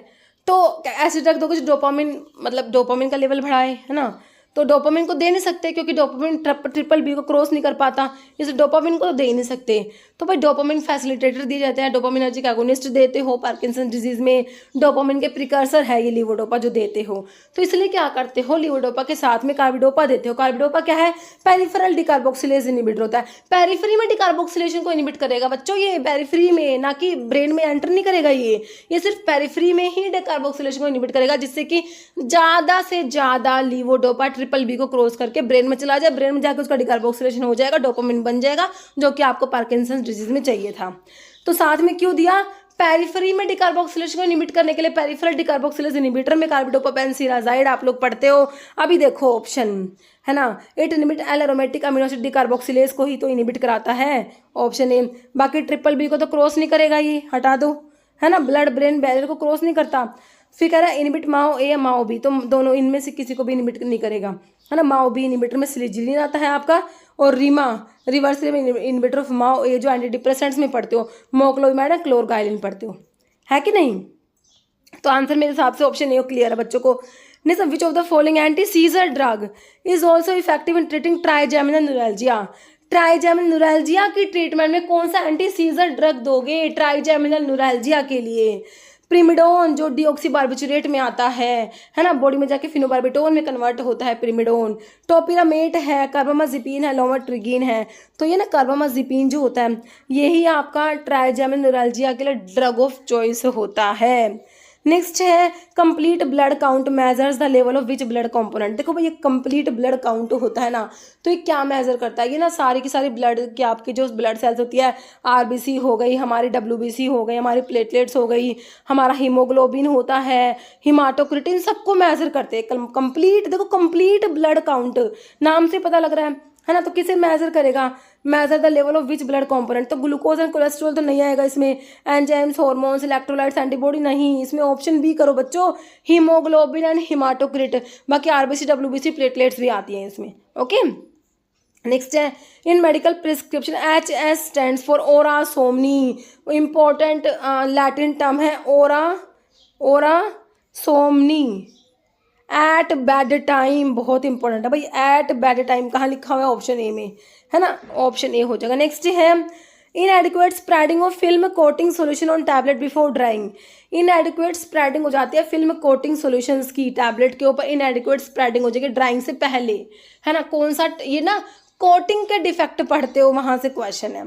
Sticking, picking, orange peel, cracking, तो ना ये ऑरेंज पील इफेक्ट में आता है, ऑप्शन सी हो जाएगा बच्चों। नेक्स्ट है dash are inert substance that are added along with medicaments to prepare granules. Granules prepare करने के लिए ना मेडिकामेंट के साथ में ना जो इनर्ट सब्सटेंस ऐड करते हो उन्हें क्या कहते हो। एक्सिपिएंट्स कहोगे, coating material, sweetening agent, active ingredient, तो इन्हें कहेंगे हम एक्सिपिएंट्स यूज करेंगे इसके लिए टर्म, ऑप्शन ए। नेक्स्ट है capsules are available both has dash capsules and dash capsules. बिल्कुल सिंपल है भाई, आपको पता है हार्ड जिलेटिन कैप्सूल्स होते हैं, हमारे सॉफ्ट जिलेटिन होते हैं, तो देख लो कौन से ऑप्शन में hard gelatin capsules and soft gelatin capsules, option D. Next है by which bond amino acid are join together. तो बता रखा है आपको अमीनो एसिड, देखिए प्रोटीन जो होते हैं हमारे, प्रोटीन्स किससे मिलके बने होते हैं, अमीनो एसिड से मिलके बने होते हैं, है ना। Proteins are the polymer of amino acid. Proteins की मोनोमर यूनिट क्या है, अमीनो एसिड्स होती है ना। तो ये आपका पेप्टाइड बॉन्ड होता है, CONH बॉन्ड जो होता है ये, है ना। इसको अमाइड बॉन्ड भी कहते हो, अमाइड बॉन्ड बोल दो या पेप्टाइड बॉन्ड बोल दो, है ना। तो आप देखो डायपोल डायपोल आयनिक हाइड्रोजन या अमाइड बॉन्ड होता है, ऑप्शन डी, या पेप्टाइड बॉन्ड भी कहते हैं इसको। जैसे nucleotides are building block of nucleic acid. भाई देखो जैसे कि आपके प्रोटीन्स अमीनो एसिड से मिलके बने हैं, ऐसे हमारे न्यूक्लिक एसिड, DNA, RNA जो होते हैं वो न्यूक्लियोटाइड से मिलके बने होते हैं, है ना। क्या है जैसे DNA deoxy ribonucleic acid, RNA ribonucleic acid, तो ये हमारे न्यूक्लियोटाइड से मिलके बने होते हैं, है ना। तो मतलब कि nucleotides are the monomer unit of nucleic acid भी कह सकते हो, building block of nucleic acid है, ये बात बिल्कुल सही है। फिर each nucleotide is a composite molecule formed by, तो एक न्यूक्लियोटाइड में क्या क्या होता है ये बताना है। देखो, base sugar phosphate, base sugar OH, sugar phosphate none, तो क्या होता है ऑप्शन ए, बेस होता है, कोई भी नाइट्रोजनस बेस है, जैसे कि आपका प्यूरिन बेस, पिरिमिडिन बेस पढ़ते हो, प्यूरिन में एडेनिन ग्वानिन आता है, पिरिमिडिन में साइटोसिन थाइमिन यूरासिल पढ़ते हो ना, तो कोई भी मतलब नाइट्रोजनस बेस होता है, प्लस शुगर होता है, प्लस फॉस्फेट होता है, आपका न्यूक्लियोटाइड में तीनों होते हैं। ऑप्शन ए आपका बिल्कुल राइट हो जाएगा। ओके, शुगर आपका पेंटोज शुगर होता है, DNA में जो है डीऑक्सी शुगर होता है ना, RNA में राइबोज होता है, DNA में डीऑक्सी राइबोज होता है। ओके, पेंटोज शुगर होता है ये। ओके, नेक्स्ट देखो, शुगर प्रेजेंट इन न्यूक्लियो, वही पूछ लिया, न्यूक्लियोटाइड में कौन सा शुगर, अभी मैं आपको बता रही थी, क्या बता रही थी, शुगर कौन सा होता है, राइबोज शुगर होता है ना। अगर ये RNA है तो आपका राइबोज है, अगर ये DNA है तो ये क्या है, डीऑक्सी राइबोज, है ना। और ये क्या है, राइबोज एक टाइप का आपका पेंटोज शुगर होता है, किसमें आता है, पेंटोज शुगर में आपका राइबोज आता है। तो शुगर कौन सा है आपका, पेंटोज है। अभी ऑप्शन में कैसे पूछा है भाई, ओलिगोसैकेराइड है, मोनोसैकेराइड, पॉलीसैकेराइड, डाइसैकेराइड, तो क्या है भाई, पेंटोज 5 कार्बन वाला क्या है, मोनोसैकेराइड ही तो है ना। मोनोसैकेराइड्स होते हैं उसमें ट्रायोज, टेट्रोज, पेंटोज, हेक्सोज पढ़ते हो, 3 कार्बन वाले ट्रायोज होते हैं, 4 कार्बन वाले टेट्रोज, 5 वाले पेंटोज, 6 वाले हेक्सोज, तो पेंटोज एक टाइप का मोनोसैकेराइड है, ऑप्शन बी हो जाएगा राइट। जैसे ऑक्सीडाइजिंग एजेंट्स क्या होते हैं भाई, पोटाशियम पर मैग्नेट KMnO4 है ऑक्सीडाइजिंग एजेंट, या पोटाशियम डाइक्रोमेट है, बोथ है नन। भाई ऑक्सीडाइजिंग एजेंट ना दोनों आते हैं, ऑप्शन सी हो जाएगा बोथ। ओके, दोनों ही क्या है, ऑक्सीडाइजिंग एजेंट के एग्जांपल लिखे हुए हैं। जैसे among these unsaturated fatty acid, इनमें से अनसैचुरेटेड फैटी एसिड कौन, मतलब कि डबल बॉन्ड प्रेजेंट है, अनसैचुरेशन का मतलब क्या होता है, डबल बॉन्ड प्रेजेंट है।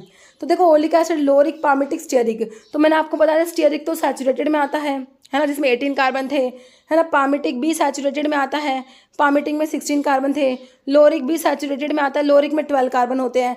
तो आपका ना ये ऑप्शन ए ओलिक एसिड होता है जो अनसैचुरेटेड में आता है, और इसमें जो है 1 डबल बॉन्ड प्रेजेंट होता है। ओके, नेक्स्ट है natural alkaloid use in treatment of gout, gout के लिए जो यूज़ करोगे नेचुरल अल्कलॉइड कौन सा है, सिनकोनिन, कॉल्चिसिन, रिजर्पिन, एमिटिन। सिनकोनिन तो सिनकोना में प्रेजेंट है ना। एमिटिन जो आपका आइपिकैक में प्रेजेंट है, रिजर्पिन आपका रोवोल्फिया में प्रेजेंट है ना। तो कॉल्चिसिन जो कॉल्चिकम में होता है, अमीनो एल्कलॉइड में कॉल्चिकम आता है, कॉल्चिकम ऑटोमिनेल लिलियेसी फैमिली होती है, इसमें कॉल्चिसिन प्रेजेंट है, जो एक्यूट गाउट के लिए यूज़ किया जाता है, एक्यूट गाउट के लिए। क्रोनिक गाउट के लिए एलोपिरिनोल पढ़ते हो, ज़ैंथिनो ऑक्सीडेज एंजाइम को इनहिबिट कराता है, जो वो क्रोनिक गाउट के लिए यूज़ करते हो ना। और उसमें यूरिक ड्रग भी होती है क्रोनिक गाउट में, जो यूरिक एसिड के एक्सक्रीशन को एनहांस कराती है ना, प्रोबेनासोड, सल्फिन, पायराजोन, ये एक्यूट गाउट में यूज़ किया जाता है। ऑप्शन बी हो जाएगा कॉल्चिसिन।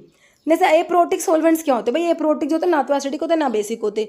एप्रोटिक सॉल्वेंट्स क्या होते हैं, ना तो एसिडिक ना ही बेसिक, है ना। तो benzene, sulphuric acid, acetic acid, none, है ना।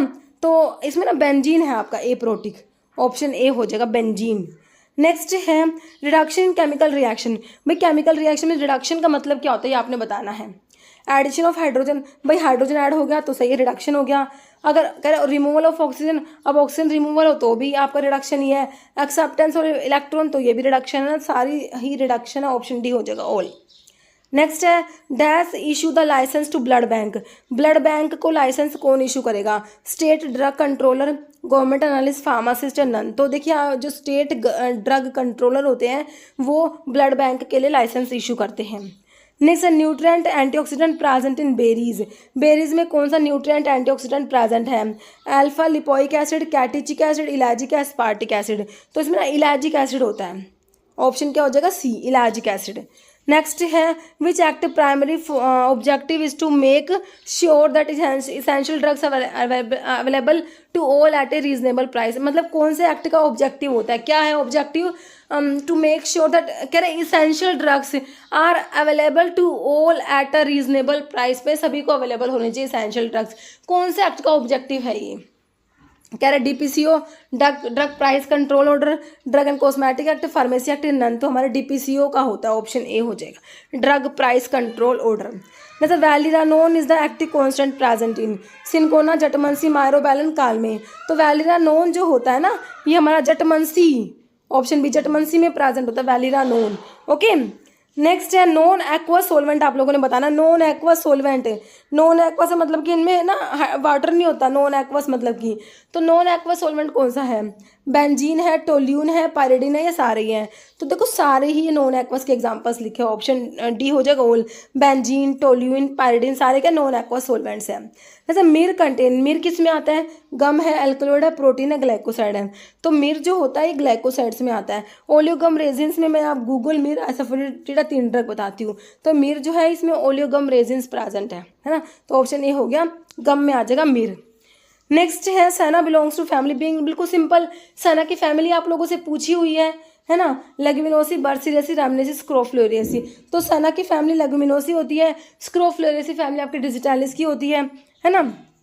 नेक्स्ट है identify one of the saturated fatty acid, तो सैचुरेटेड फैटी एसिड कौन सा है, मतलब कि सैचुरेशन मतलब कि जिसमें कि डबल बॉन्ड करेक्टर नहीं है ना, तो सैचुरेटेड कौन सा है, linoleic acid, arachidonic acid, oleic acid या प्रोपियोनिक, तो प्रोपियोनिक आता है जो सैचुरेटेड में आता है, बाकी लिनोलिक, अरेकिडोनिक, ओलिक एसिड ये आपके अनसैचुरेटेड फैटी एसिड में आते हैं। ओलिक एसिड में एक डबल बॉन्ड होता है, लिनोलिक में 2 होते हैं, लिनोलिनिक होता है उसमें 3 होते हैं, अरेकिडोनिक एसिड में 4 डबल बॉन्ड होते हैं।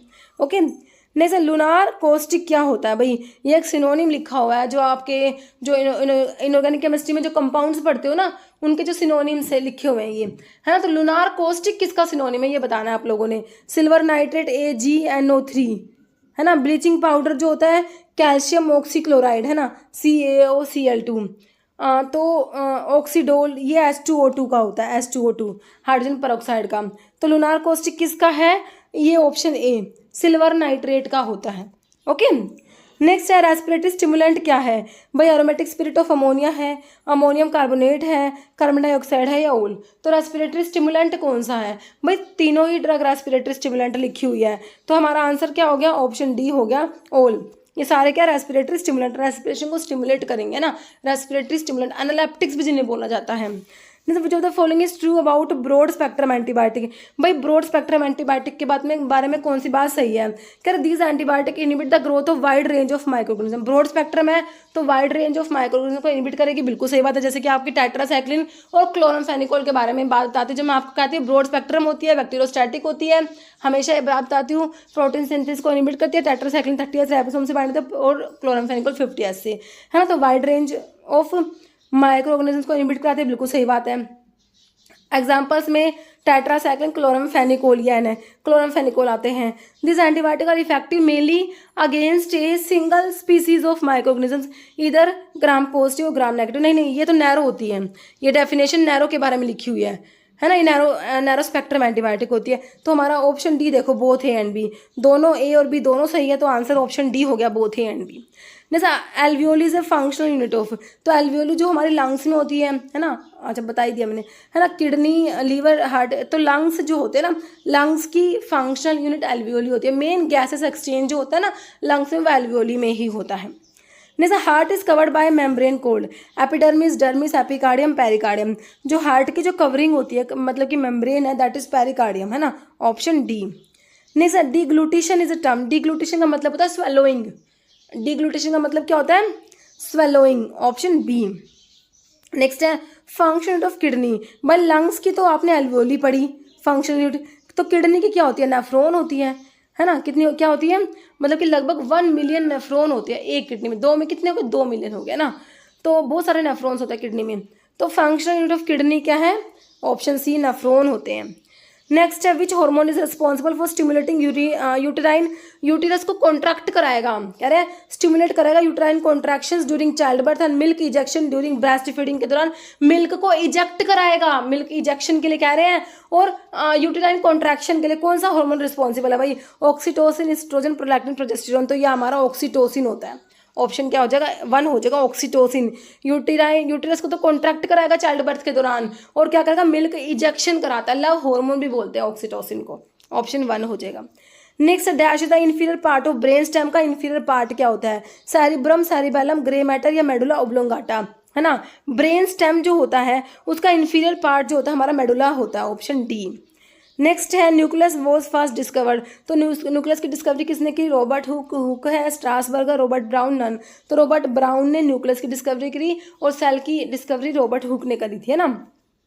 ऑप्शन सी सही हो गया ना। तो इनमें से ना ये आपको टिश्यूज दिए हुए हैं, तो कह रहे कौन सा ना फ्लैट होता है, कौन सा टिश्यू में फ्लैट मतलब कि सेल्स होती है? स्क्वैमस टिश्यू में, कुबॉइडल में, ट्रांजिशनल में, कोल्यूमनार में, है ना। तो ये ना आपका जो स्क्वैमस जो ये ना एपिथेलियल टिश्यू के डिफरेंट डिफरेंट टाइप से हैं। तो जो आपका जो स्क्वैमस जो एपिथेलियल होता है ना, तो उसमें ना फ्लैट सेल्स होती है। ऑप्शन आपका ए हो जाएगा स्क्वैमस टिश्यू। नेक्स्ट है drug price control order came in effect होना, तो ये आपकी बात हो रही है drug price control order, DPCO की बात हो रही है। तो drug price control order DPCO came in effect on, तो 1 मई 2013, 10 मई 2013, 15 मई 2013 या 20 मई 2013, है ना। तो कई बार ना एग्जैक्ट डेट भी हम लोगों से पूछ ली जाती है, तो इसका हो जाएगा आपका ऑप्शन सी 15 मई 2013, है ना। क्योंकि 2013 तो सभी को याद होता है, लेकिन जो एग्जैक्ट डेट होती है वो हम याद नहीं करते, तो कई बार एग्जाम में इस टाइप से क्वेश्चन बन जाता है ना। नेक्स्ट है what is the primary role of food and drug administration in United State. United State की जो आपकी जो रेगुलेटरी बॉडी है एफडीए, जो फूड एंड ड्रग एडमिनिस्ट्रेशन, तो उसका प्राइमरी रोल पूछा है। Drug manufacturing, drug prescription, drug marketing and drug regulations and safety, है ना। तो प्राइमरी रोल जो है एफडीए का वो बताना है। तो देखिए drug manufacturing, drug prescription, drug marketing नहीं होता, क्या होता है? ड्रग का regulations and safety, option D. Next है India is known for its production of generic medicine, what is the primary advantage of generic drugs, है ना। तो जो जेनरिक ड्रग्स होती है उनका प्राइमरी एडवांटेज बताना है क्या है? They are typically more expensive than brand name drug, तो जेनरिक तो चीपर होती है, एक्सपेंसिव तो होती नहीं। They are not suitable to regulatory approval, they are more affordable alternative to brand name drug, तो ना मोर अफोर्डेबल, है ना, चीपर है तो अफोर्डेबल हो गई, ये ऑप्शन सी हो जाएगा। बाकी they have shorter shelf life, ऐसा कुछ नहीं होता, ऑप्शन सी आपका राइट हो जाएगा। ओके, नेक्स्ट हमारा क्वेश्चन है dash is rare genetic disease due to the deficiency of a peroxisomal phytanol coenzyme A hydroxylase, है ना। तो ये डेफिशिएंसी डिजीज के बारे में क्वेश्चन है। जेलवेगर सिंड्रोम है, रैप्सम डिजीज है, गोचर डिजीज है, कार्निटिन डेफिशिएंसी, तो ये होता है आपका रैप्सम डिजीज होती है, क्या होती है? ऑप्शन 2।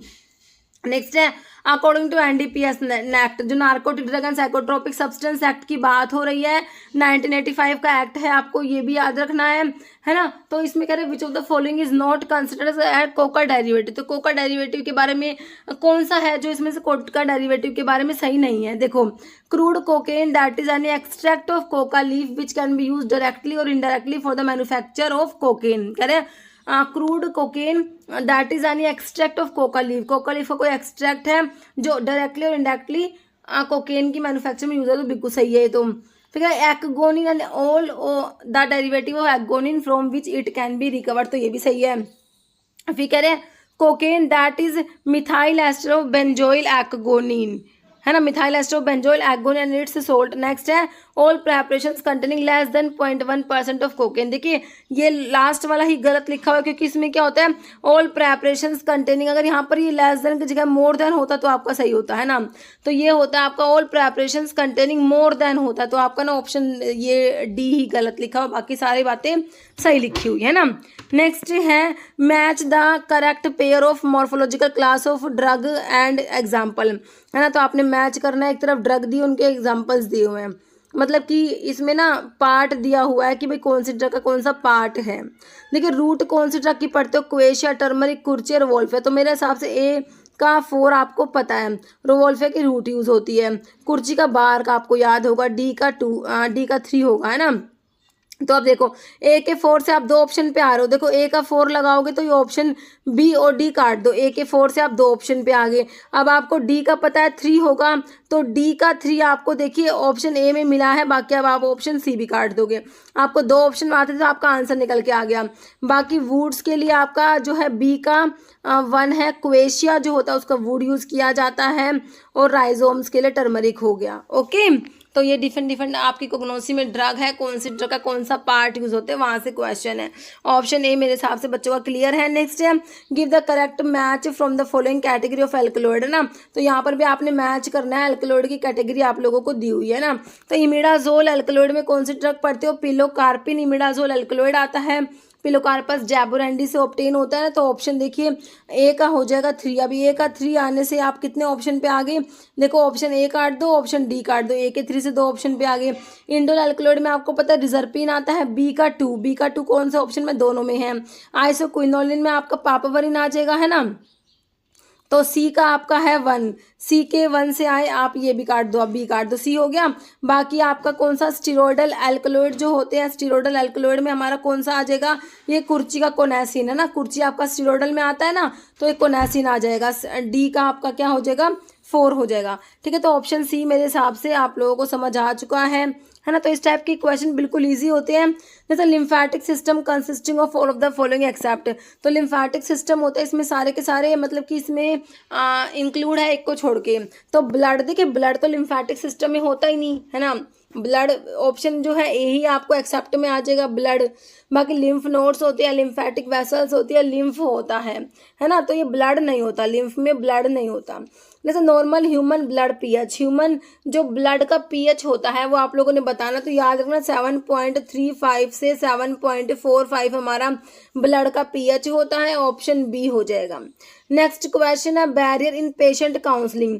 पेशेंट काउंसलिंग जो पढ़ते हैं उसमें कौन कौन से बैरियर्स आते हैं, कह रहे फार्मासिस्ट रिलेटेड बैरियर्स होते हैं, पेशेंट रिलेटेड बैरियर्स होते हैं, ऑर्गेनाइजेशन रिलेटेड बैरियर्स होते हैं, या ऑल, है ना।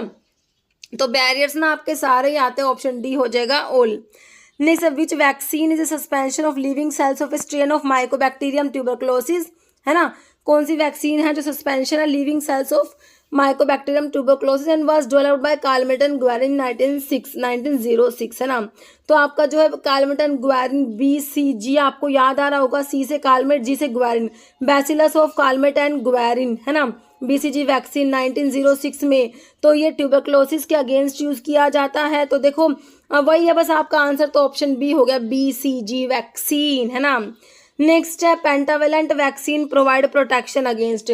तो पेंटावेलेंट वैक्सीन जो है किसके अगेंस्ट प्रोटेक्शन प्रोवाइड करती है, आप लोगों ने बताना है ना। तो देखो DPT दिया है, हेपेटाइटिस बी दिया है, H इन्फ्लुएंजा टाइप बी है, या DPT जो है ये देखो ऑप्शन देख लो आप, है ना, कौन सा होगा।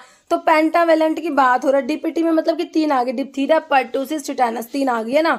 तो बाकी 2 कौन सी है वो आप लोगों ने बताना है पेंटावेलेंट वैक्सीन में, है ना। तो देखो इसका ऑप्शन ए होगा भाई, एक तो DPT होता है पेंटावेलेंट में, एक हेपेटाइटिस बी होता है, और एक होता है H influenza type B, option A हो जाएगा। जैसे PPI इज, तो ये प्रोटोन पंप इनिबिटर नहीं है, देखो ऑप्शन में है ही नहीं आपका। तो पेशेंट पैकेज इंसर्ट है, profile package insert, patient package import, या नन। तो ये होता है पेशेंट पैकेज इंसर्ट होता है, ऑप्शन ए। नेक्स्ट है स्मॉल पॉक्स वैक्सीन, क्या है भाई स्मॉल पॉक्स वैक्सीन, बैक्टीरियल है, टॉक्सोइड है, एंटीसीरम है, वायरल वैक्सीन है। तो स्मॉल पॉक्स ना हमारी वायरल वैक्सीन है, तो आपको पता होना चाहिए कौन सी बैक्टीरियल वैक्सीन है, कौन सी वायरल वैक्सीन है ना। नेक्स्ट क्वेश्चन है non proprietary name of the drug is. देखिए ब्रांडेड नेम ना प्रोप्राइटरी होते हैं, BP से याद कर लो, BP से ब्रांडेड जो होते हैं प्रोप्राइटरी होते हैं।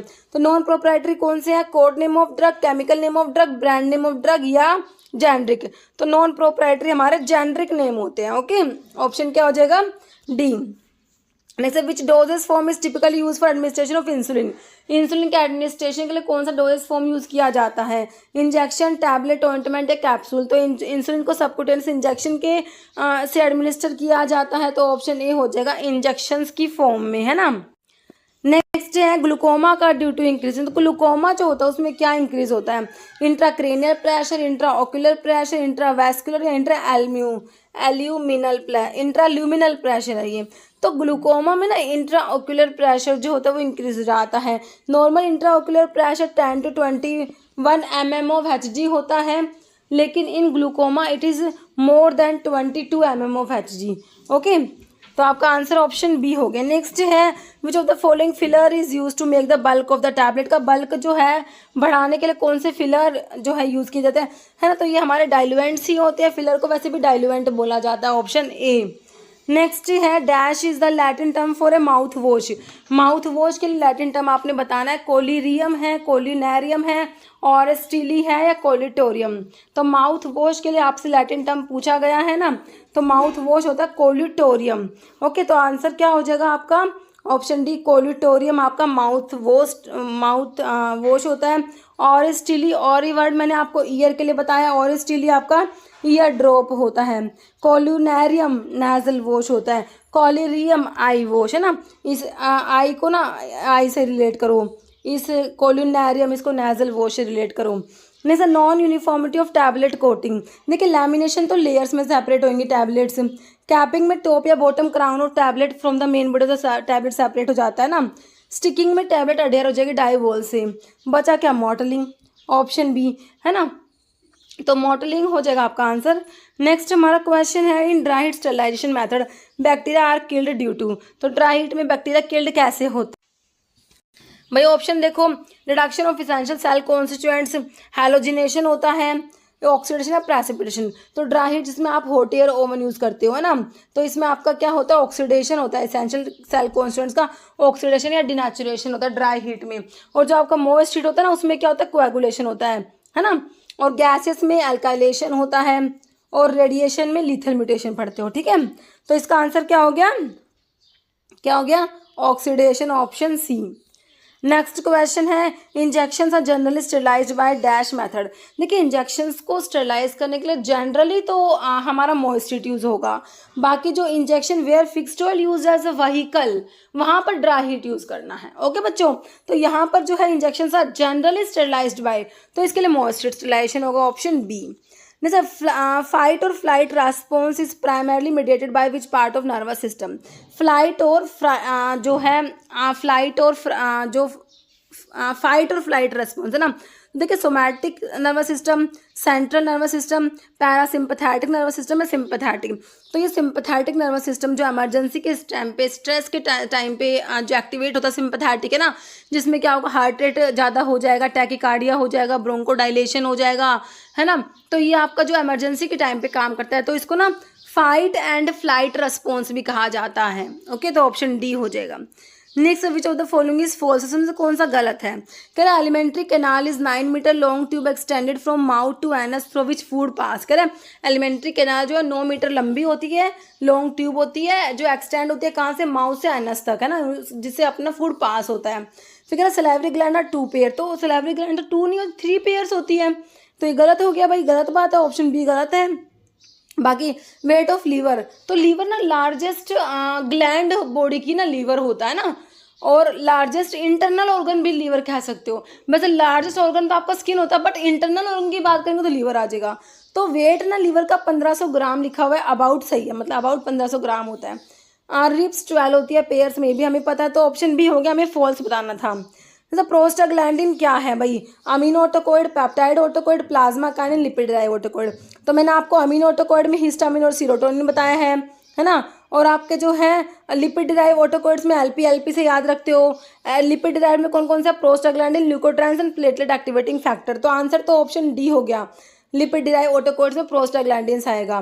बाकी पेप्टाइड ऑटोकॉइड्स जो होते हैं उसमें प्लाज्मा काइनिन आता है, जिसमें कैलिडिन और ब्रैडिकाइनिन आता है, और एक एंजियोटेंसिन आता है इसमें, है ना। ठीक है, आंसर हो गया डी। नहीं सर, डेक्स्ट्रोमिथोर्फन क्या है, कफ सप्रेसेंट है, जो आपके एंटीटसिव्स होते हैं। म्यूकोलिटिक्स जो म्यूकस को ब्रेक डाउन करेंगे, जैसे कि आपका वो होता है ब्रोमहेक्सिन, एम्ब्रोक्सोल, एस्टाइलसिस्टिन, कार्बोसिस्टिन होता है। एक्सपेक्टोरेंट्स को म्यूकोकाइनेटिक्स भी कहते हो। एक्सपेक्टोरेंट्स में आपके एक तो होते हैं ब्रोंकियल सिक्रेशन एनहेंसर्स आते हैं, और एक आपके म्यूकोलिटिक्स आते हैं जो मैंने आपको बताया है ना। ब्रोंकियल सिक्रेशन एनहेंसर्स में guaifenesin, balsam of tolu, vasaka, sodium and potassium citrate आता है, ये सब आते हैं ना, सोडियम आयोडाइड आता है ना, मतलब पोटाशियम आयोडाइड। तो ये सब आपके ब्रोंकियल सिक्रेशन एनहेंसर्स होते हैं। तो देखिए आपसे डेक्स्ट्रोमिथोर्फन का पूछा बच्चों, यहाँ पर डेक्स्ट्रोमिथोर्फन क्या है, तो एंटीटसिव्स में आता है ना। तो जो आपके एंटीटसिव्स में ओपियोइड में कोडिन पता, नॉन ओपियोइड्स जो एंटीटसिव्स होते हैं, है ना, उसमें आपका जो होता है नोस्कैपिन, डेक्स्ट्रोमिथोर्फन, क्लोफिडियानोल पढ़ते हो, है ना, नोस्कैपिन, डेक्स्ट्रोमेथोर्फन, क्लोफिडेनिल, वो आपका डेक्स्ट्रोमेथोर्फन है, ये एंटीटर्सिव होता है, कफ सेंटर को सप्रेस करेगा, ऑप्शन ए।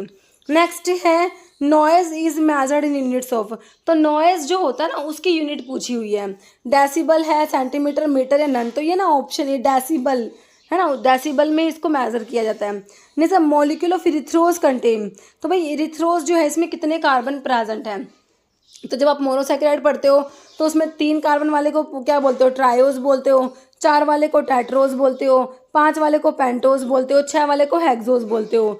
तो ये इरिथ्रोज जो होता है 4 कार्बन वाला है, ऑप्शन ए हो जाएगा। इरिथ्रोज क्या है, 4 कार्बन वाला। 3 कार्बन वाला ट्रायोज में जैसे आपके ग्लिसरल्डिहाइड 3 फॉस्फेट जो होता है ना, ग्लिसरल्डिहाइड और DHAP डाइहाइड्रोक्सी एसीटोन फॉस्फेट, वो ट्रायोज होते हैं, है ना। और आपका पेंटोज में जैसे आपका राइबोज शुगर होता है वो पेंटोज होता है, तो ये ऑप्शन ए हो गया। नेक्स्ट है 1 हो गया, मतलब which nutrient play a critical role in the formation of collagen, wound healing and maintaining the integrity of skin and mucus membrane, तो कोलाजन के सिंथेसिस के लिए रिक्वायर्ड तो कौन सा विटामिन, आपको हमेशा बताती हूँ विटामिन सी की हम बात करते हैं ना, जिसको एस्कॉर्बिक एसिड भी कहते हो, क्या बोलते हो, एस्कॉर्बिक एसिड भी जिसे कहते हो। इसकी डेफिशिएंसी से क्या होता है, स्कर्वी डिजीज होती है, क्या होती है, स्कर्वी डिजीज होती है। और विटामिन सी जो है कोलाजन के सिंथेसिस के लिए रिक्वायर्ड होता है, टायरोसिन के मेटाबॉलिज्म के लिए और आयरन के अब्जॉर्प्शन के लिए भी रिक्वायर्ड होता है। विटामिन सी का स्ट्रक्चर होता है सिमिलर टू हेक्सोज, और विटामिन सी सिट्रस फ्रूट में प्रेजेंट होता है, खट्टे फल में, है ना। और ऑप्शन बी हमारा बिल्कुल सही हो गया। नेक्स्ट है conjunctival xerosis is occur due to deficiency of which of the following vitamin, तो देखिए जब आप विटामिन ए की बात करते हो रेटिनॉल की, तो रेटिनॉल के डेफिशिएंसी से क्या क्या होता है, बाइटोट स्पॉट आता है, तो क्या होता है बाइटोट स्पॉट, कंजक्टिवल जीरोसिस, जीरोप्थेल्मिया, ये सारे जो है आपके विटामिन ए की डेफिशिएंसी से होते हैं, नाइट ब्लाइंडनेस होता है ना। तो ऑप्शन क्या हो जाएगा, विटामिन ए, ऑप्शन डी में दिया है। विटामिन के ब्लड की क्लोटिंग के लिए रिक्वायर्ड होता है, ब्लड की क्लोटिंग के लिए 2, 7, 9, 10 क्लोटिंग फैक्टर के एक्टिवेशन के लिए रिक्वायर्ड होता है, 2, 7, 9, 10 क्लोटिंग फैक्टर के एक्टिवेशन के लिए रिक्वायर्ड होता है विटामिन के। विटामिन के की डेफिशिएंसी से डिफेक्टिव ब्लड क्लोटिंग हो जाएगा, हेमरेज हो जाएगा, ब्लीडिंग डिसऑर्डर्स हो जाएंगे, है ना। विटामिन सी का बता दें, विटामिन B12 साइनोकोबालामीन होता है, इसमें कोबाल्ट प्रेजेंट होता है, कोरिन रिंग होते हैं, सेंटर में कोबाल्ट प्रेजेंट होता है। और विटामिन B12 की डेफिशिएंसी से मेगलोब्लास्टिक एनीमिया होता है। Next, specific test for identify imidazole ring in amino acid, amino acids जो होते हैं उनमें इमिडाजोल रिंग प्रेजेंट है, उसको आइडेंटिफाई करने के लिए कौन सा टेस्ट है ये आप लोगों ने बताना है ना। Imidazole ring containing amino acid का नाम बताओ मुझे पहले, कौन सा होता है, हिस्टिडीन होता है, कौन सा होता है, histidine. Imidazole ring containing amino acid is histidine, तो इसके लिए आपका पोलिस टेस्ट आता है, कौन सा टेस्ट आता है बच्चों, पोलिस टेस्ट, कौन सा ऑप्शन में दे रखा है, ऑप्शन ए पोलिस टेस्ट, है ना। तो मिलन्स टेस्ट आपका टायरोसिन अमीनो एसिड के लिए होता है, टायरोसिन अमीनो एसिड के लिए कौन सा होता है, मिलन्स टेस्ट होता है ना। नेक्स्ट है identify the active constituents of black mustard, तो ब्लैक मस्टर्ड जो होता है ना इसमें क्या प्रेजेंट है, चेरेंटीन है, सिनिग्रीन है, प्रूनेसिन या मैग्डालिन। प्रूनेसिन और मैग्डालिन तो आपके साइनोजेनेटिक ग्लाइकोसाइड होते हैं, ये तो आपका मैग्डालिन तो बिटर आलमंड में होता है, प्रूनेसिन वाइल्ड चेरी में होता है, ठीक है। तो आपका जो ब्लैक मस्टर्ड में सिनिग्रीन होता है, ऑप्शन 2, सिनिग्रीन किस में प्रेजेंट है, ब्लैक मस्टर्ड में। देखो ब्लैक मस्टर्ड आपका आइसोथायोसाइनेट ग्लाइकोसाइड में आता है ना, तो इसमें सिनिग्रीन प्रेजेंट है। ब्लैक मस्टर्ड का सोर्स है ripe seed of brassica nigra cruciferae, इसकी फैमिली होती है।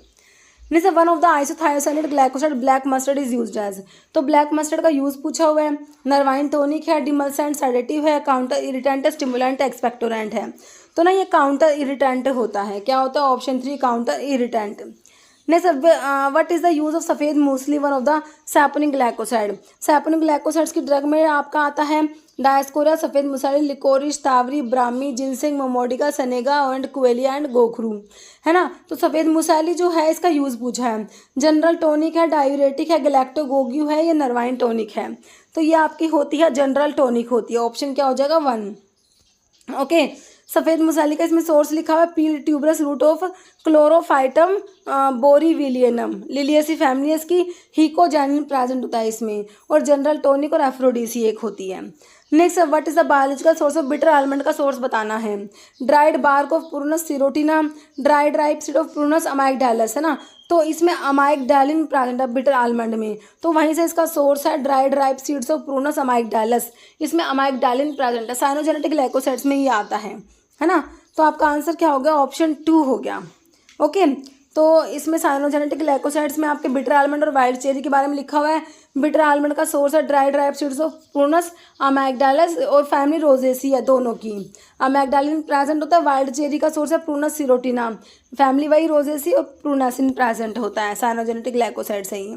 न सोर्स ऑफ अलेक्जेंडर सना, सना हमारी एंथ्राक्नोग्लाइकोसाइड्स में आती है ना। इंडियन सेना होता है और अलेक्जेंडर सेना होता है। इंडियन सेना होता है केशिया एंगुस्टिफोलिया, अलेक्जेंडर सेना केशिया एक्यूटिफोलिया, सेना की फैमिली लेग्यूमिनोसी है। तो केशिया एक्यूटिफोलिया दे रखा है आपको ऑप्शन 4 में, है ना। बाकी केशिया एंगुस्टिफोलिया इंडियन सेना हो गया, और एक केशिया ओबोवाटा डॉग सेना होता है, जो सेना के अडल्ट्रेंट होते हैं, है ना। डॉग सेना और पालथे सेना ये सेना के अडल्ट्रेंट होते हैं। तो इसका आंसर ऑप्शन 4 हो गया। नेक्स्ट, तो सेना के बारे में लिखा हुआ है भाई, सेना जो है Indian senna cassia angustifolia leguminosae family, sennoside A and B present, senna purgative होता है। अलेक्जेंडर सेना जो होता है इसका सोर्स भी वही है आपका क्या, इसका केशिया एक्यूटिफोलिया, फैमिली वही Leguminosae, sinusoid A and B present है, परगेटिव होता है। सेना पोर्ट जो होता है ड्राई ड्राइप फ्रूट ऑफ केशिया एंगुस्टिफोलिया और केशिया एक्यूटिफोलिया लेग्यूमिनोसी फैमिली वही, और sinusoid A and B present है, परगेटिव ये भी होता है। जैसे ज़ैंथोप्रोटिक टेस्ट इज पॉजिटिव फॉर, तो ज़ैंथोप्रोटिक टेस्ट जो होता है ना हमारा वो एरोमेटिक अमीनो एसिड्स के लिए होता है। किसके लिए होता है, एरोमेटिक अमीनो एसिड जो होते हैं ना उन सब के लिए आपका क्या होता है, जैसे फिनाइल एलिन हो गया, ट्रिप्टोफन हो गया, टायरोसिन हो गया, तो इनके लिए ज़ैंथोप्रोटिक टेस्ट होता है। नेक्स्ट है group of adjacent nucleotide are joint together by, देखिए जो न्यूक्लियोटाइड होते हैं ना जिसमें क्या होता है हमारा बेस होता है, शुगर होता है, फॉस्फेट होता है, न्यूक्लियोटाइड्स हमने पढ़े थे। तो ये जॉइंट होते हैं आपस में कैसे, ये बताना है। फॉस्फोडाइस्टर बॉन्ड है, peptide bond, ionic bond, covalent bond, तो इनमें हमारा होता है ऑप्शन ए होता है फॉस्फोडाइस्टर बॉन्ड होता है। कौन सा, ऑप्शन ए, है ना। तो बता रखा है कि फॉस्फोडाइस्टर बॉन्ड क्या होता है, कोवलेंट लिंकेज होता है between the phosphate of one nucleotide, एक न्यूक्लियोटाइड के फॉस्फेट और जो हाइड्रोक्सिल ग्रुप होता है दूसरा न्यूक्लियोटाइड, जो दूसरा न्यूक्लियोटाइड है उसका OH group to the 3 carbon of the deoxy sugar in the adjacent nucleotide. Okay, तो ठीक है, एक न्यूक्लियोटाइड का तो OH ग्रुप हो गया और दूसरे का आपका जो है डीऑक्सी शुगर के मतलब कि कह रहे हैं फॉस्फेट, एक न्यूक्लियोटाइड का तो फॉस्फेट ग्रुप है और दूसरे में जो शुगर है ना, शुगर का जो OH ग्रुप होता है उसके बीच में होता है ना। तो ये शुगर फॉस्फेट बैकबोन, इसको ना जो आपका जैसे DNA RNA में होता है तो इन्हें बैकबोन भी बोलते हो, है ना, फॉस्फोडाइस्टर बॉन्ड को। जैसे normal value of haemoglobin for male के लिए 13 to 18 ग्राम पर DL मतलब डेसीलीटर, है ना, 25 to 33 ग्राम पर DL, 40 to 50 पर mm³ या 30 to 35 ग्राम पर DL। तो ऑप्शन ए हो जाएगा हीमोग्लोबिन की नॉर्मल वैल्यू मेल के लिए, ऑप्शन ए 13 to 18 ग्राम पर DL। नेक्स्ट है arrange the following fatty acid in decreasing order of their unsaturation highest to lowest, है ना। तो अनसैचुरेशन मतलब कि डबल बॉन्ड, है ना। तो मैंने आपको बता रखा है, देखिए स्टीयरिक एसिड तो क्या है, सैचुरेटेड है, तो इसमें तो एक भी डबल बॉन्ड प्रेजेंट नहीं है। डिक्रीजिंग ऑर्डर मतलब पहले और सबसे ज़्यादा वाला फिर सबसे कम वाला, तो स्टीयरिक एसिड सबसे लास्ट में लिख दो भाई, तो और सब में ज़्यादा ही है, तो सबसे लास्ट वाला देखो एक ही ऑप्शन है सी जिसमें लास्ट में P लिखा हुआ है, तो आपको कुछ नहीं करना था, आपका आंसर निकल के आ गया। बाकी आपको पता ओलिक एसिड में एक डबल बॉन्ड है, मतलब कि इसके बाद ओलिक एसिड आएगा जो कि आपको क्यू में दिया है। लिनोलिक एसिड में 2 डबल बॉन्ड है, फिर एस आना था। लिनोलिनिक में आपके 3 है, फिर आर आना था। उसके बाद आपका जो है एराकिडोनिक एसिड में 4 होते हैं, ठीक है। तो ऑप्शन सी क्लियर है। Next which of the following is not a lipid, इनमें से कौन सा जो लिपिड ही नहीं है ये बताओ एक बारी। कह रहे प्रोटीन्स है, ऑयल्स है, वैक्स है, फैट। तो देखिए प्रोटीन थोड़ी ना लिपिड है, प्रोटीन्स तो भाई प्रोटीन तो प्रोटीन है जो अमीनो एसिड से मिलकर बने हैं, भाई लिपिड अलग है प्रोटीन अलग है ना। तो ऑप्शन ए हो गया। Next act of passing the urine to the exterior, तो इसे क्या कहोगे, मिक्टूरेशन कहोगे। एन्यूरिया तो एब्सेंस ऑफ यूरिन होता है, एलोपेसिया या नन, तो आपका मिक्टूरेशन हो जाएगा, ऑप्शन ए, है ना। नेक्स्ट है maximum activity of enzyme does not occur, enzyme की एक्टिविटी कौन सा मतलब कि टेम्परेचर और pH दी उन पे एंजाइम की एक्टिविटी नहीं होती। देखिए ऑप्टिमम टेम्परेचर पर होते हैं, ऑप्टिमम pH पर भी होंगे, pH 5 to 9 भी सही है, लेकिन 0 डिग्री सेल्सियस जो होता है उस पर एंजाइम एक्टिव नहीं होते, है ना। नेक्स्ट है organ associated with the left of stomach, stomach जो होता है हमारा उसके लेफ्ट में कौन सा ऑर्गन प्रेजेंट होता है, स्प्लीन होता है, डायफ्राम होता है, डिओडिनम या बोथ, ए एंड बी। तो लेफ्ट में ना स्टमक के लेफ्ट में हमारा स्प्लीन होगा और डायफ्राम भी होगा, ऑप्शन डी हो जाएगा, both A and B. Next है which of the following are correct, incorrect about prosthetic group के बारे में कौन सी गलत है, इनकरेक्ट है बताओ।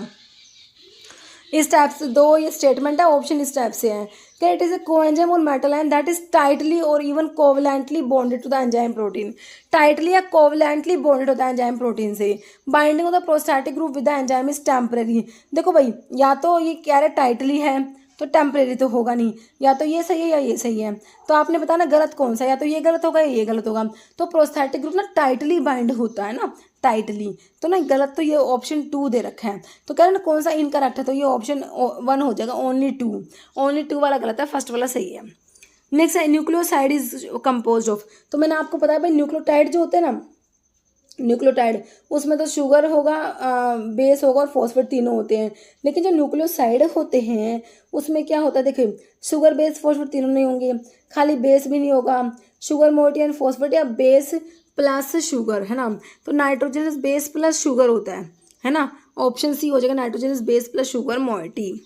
नेक्स्ट है फंक्शन ऑफ कनेक्टिव टिश्यू के फंक्शंस क्या है भाई, support and strengthen other tissue, protection, transport and repair, store करता है रिजर्व फूड को, है ना। तो एडिपोज टिश्यू जो होता है ना। तो आपका आंसर ना सारे ही हो गए, ऑप्शन डी हो गया, कनेक्टिव टिश्यू के फंक्शन सारे हैं। जैसे what is the molecular formula of glucose का बताना है। तो ग्लूकोज किस में आता है आपका, मोनोसैकेराइड्स में आता है, हेक्सोज में आता है, 6 कार्बन होते हैं इसमें, है ना। तो इसमें देखिए C6H12O6, C6H2 नहीं होता, C6H6 भी नहीं होगा, C6H6 तो होगा नहीं, C6H12O6 होता है, option A. Next which among the following is an example of अमीनोटोकॉइड। तो अमीनोटोकॉइड में मैंने आपको 2 बताया, हिस्टामिन बताया और सीरोटोनिन बताया। ऑप्शन में देखिए आपको 3 में सीरोटोनिन मिला है। बाकी प्रोस्टाग्लैंडिन, ल्यूकोट्रांस और प्लेटलेट एक्टिवेटिंग फैक्टर आपके लिपिड ड्राइव ऑटोकॉइड्स में LP से याद कराया, है ना। पेप्टाइड ऑटोकॉइड में एंजियोटेंसिन और ब्रैडिकाइनिन पेप्टाइड में आ जाएगा, प्लाज्मा काइनिन में कैलिडिन और ब्रैडिकाइनिन आते हैं ना। तो ऑप्शन 3 हो गया। जैसे human beings are not involve in, है ना। तो मतलब कि इनमें कौन से जो क्लिनिकल ट्रायल्स और ह्यूमन बींग्स इन्वॉल्व नहीं है, कह रहे ह्यूमन क्लिनिकल ट्रायल्स या प्री क्लिनिकल ट्रायल्स या ओल्ड। देखिए जो प्री क्लिनिकल स्टडीज़ होती है ना वो एनिमल्स पे की जाती है, ह्यूमंस पे नहीं होती। प्री क्लिनिकल स्टडीज़ जो होती है, ठीक है। तो आंसर क्या हो जाएगा, ऑप्शन सी हो जाएगा। तो अभी देखो एक क्वेश्चन जिसका आंसर हमेशा की तरह आप लोग देने वाले हो। BCG vaccine is A bovine strain of Mycobacterium tuberculosis, salmonella typhi, hepatitis virus या पैरा इन्फ्लुएंजा वायरस। इसका आंसर आपको कमेंट बॉक्स में देना है। इस वीडियो में इतना ही। अगर आपको वीडियो अच्छी लगे तो लाइक करना, शेयर करना, चैनल पे नए हैं तो मैं आप लोगों से रिक्वेस्ट है कि चैनल को प्लीज सब्सक्राइब जरूर करना। Okay, thank you.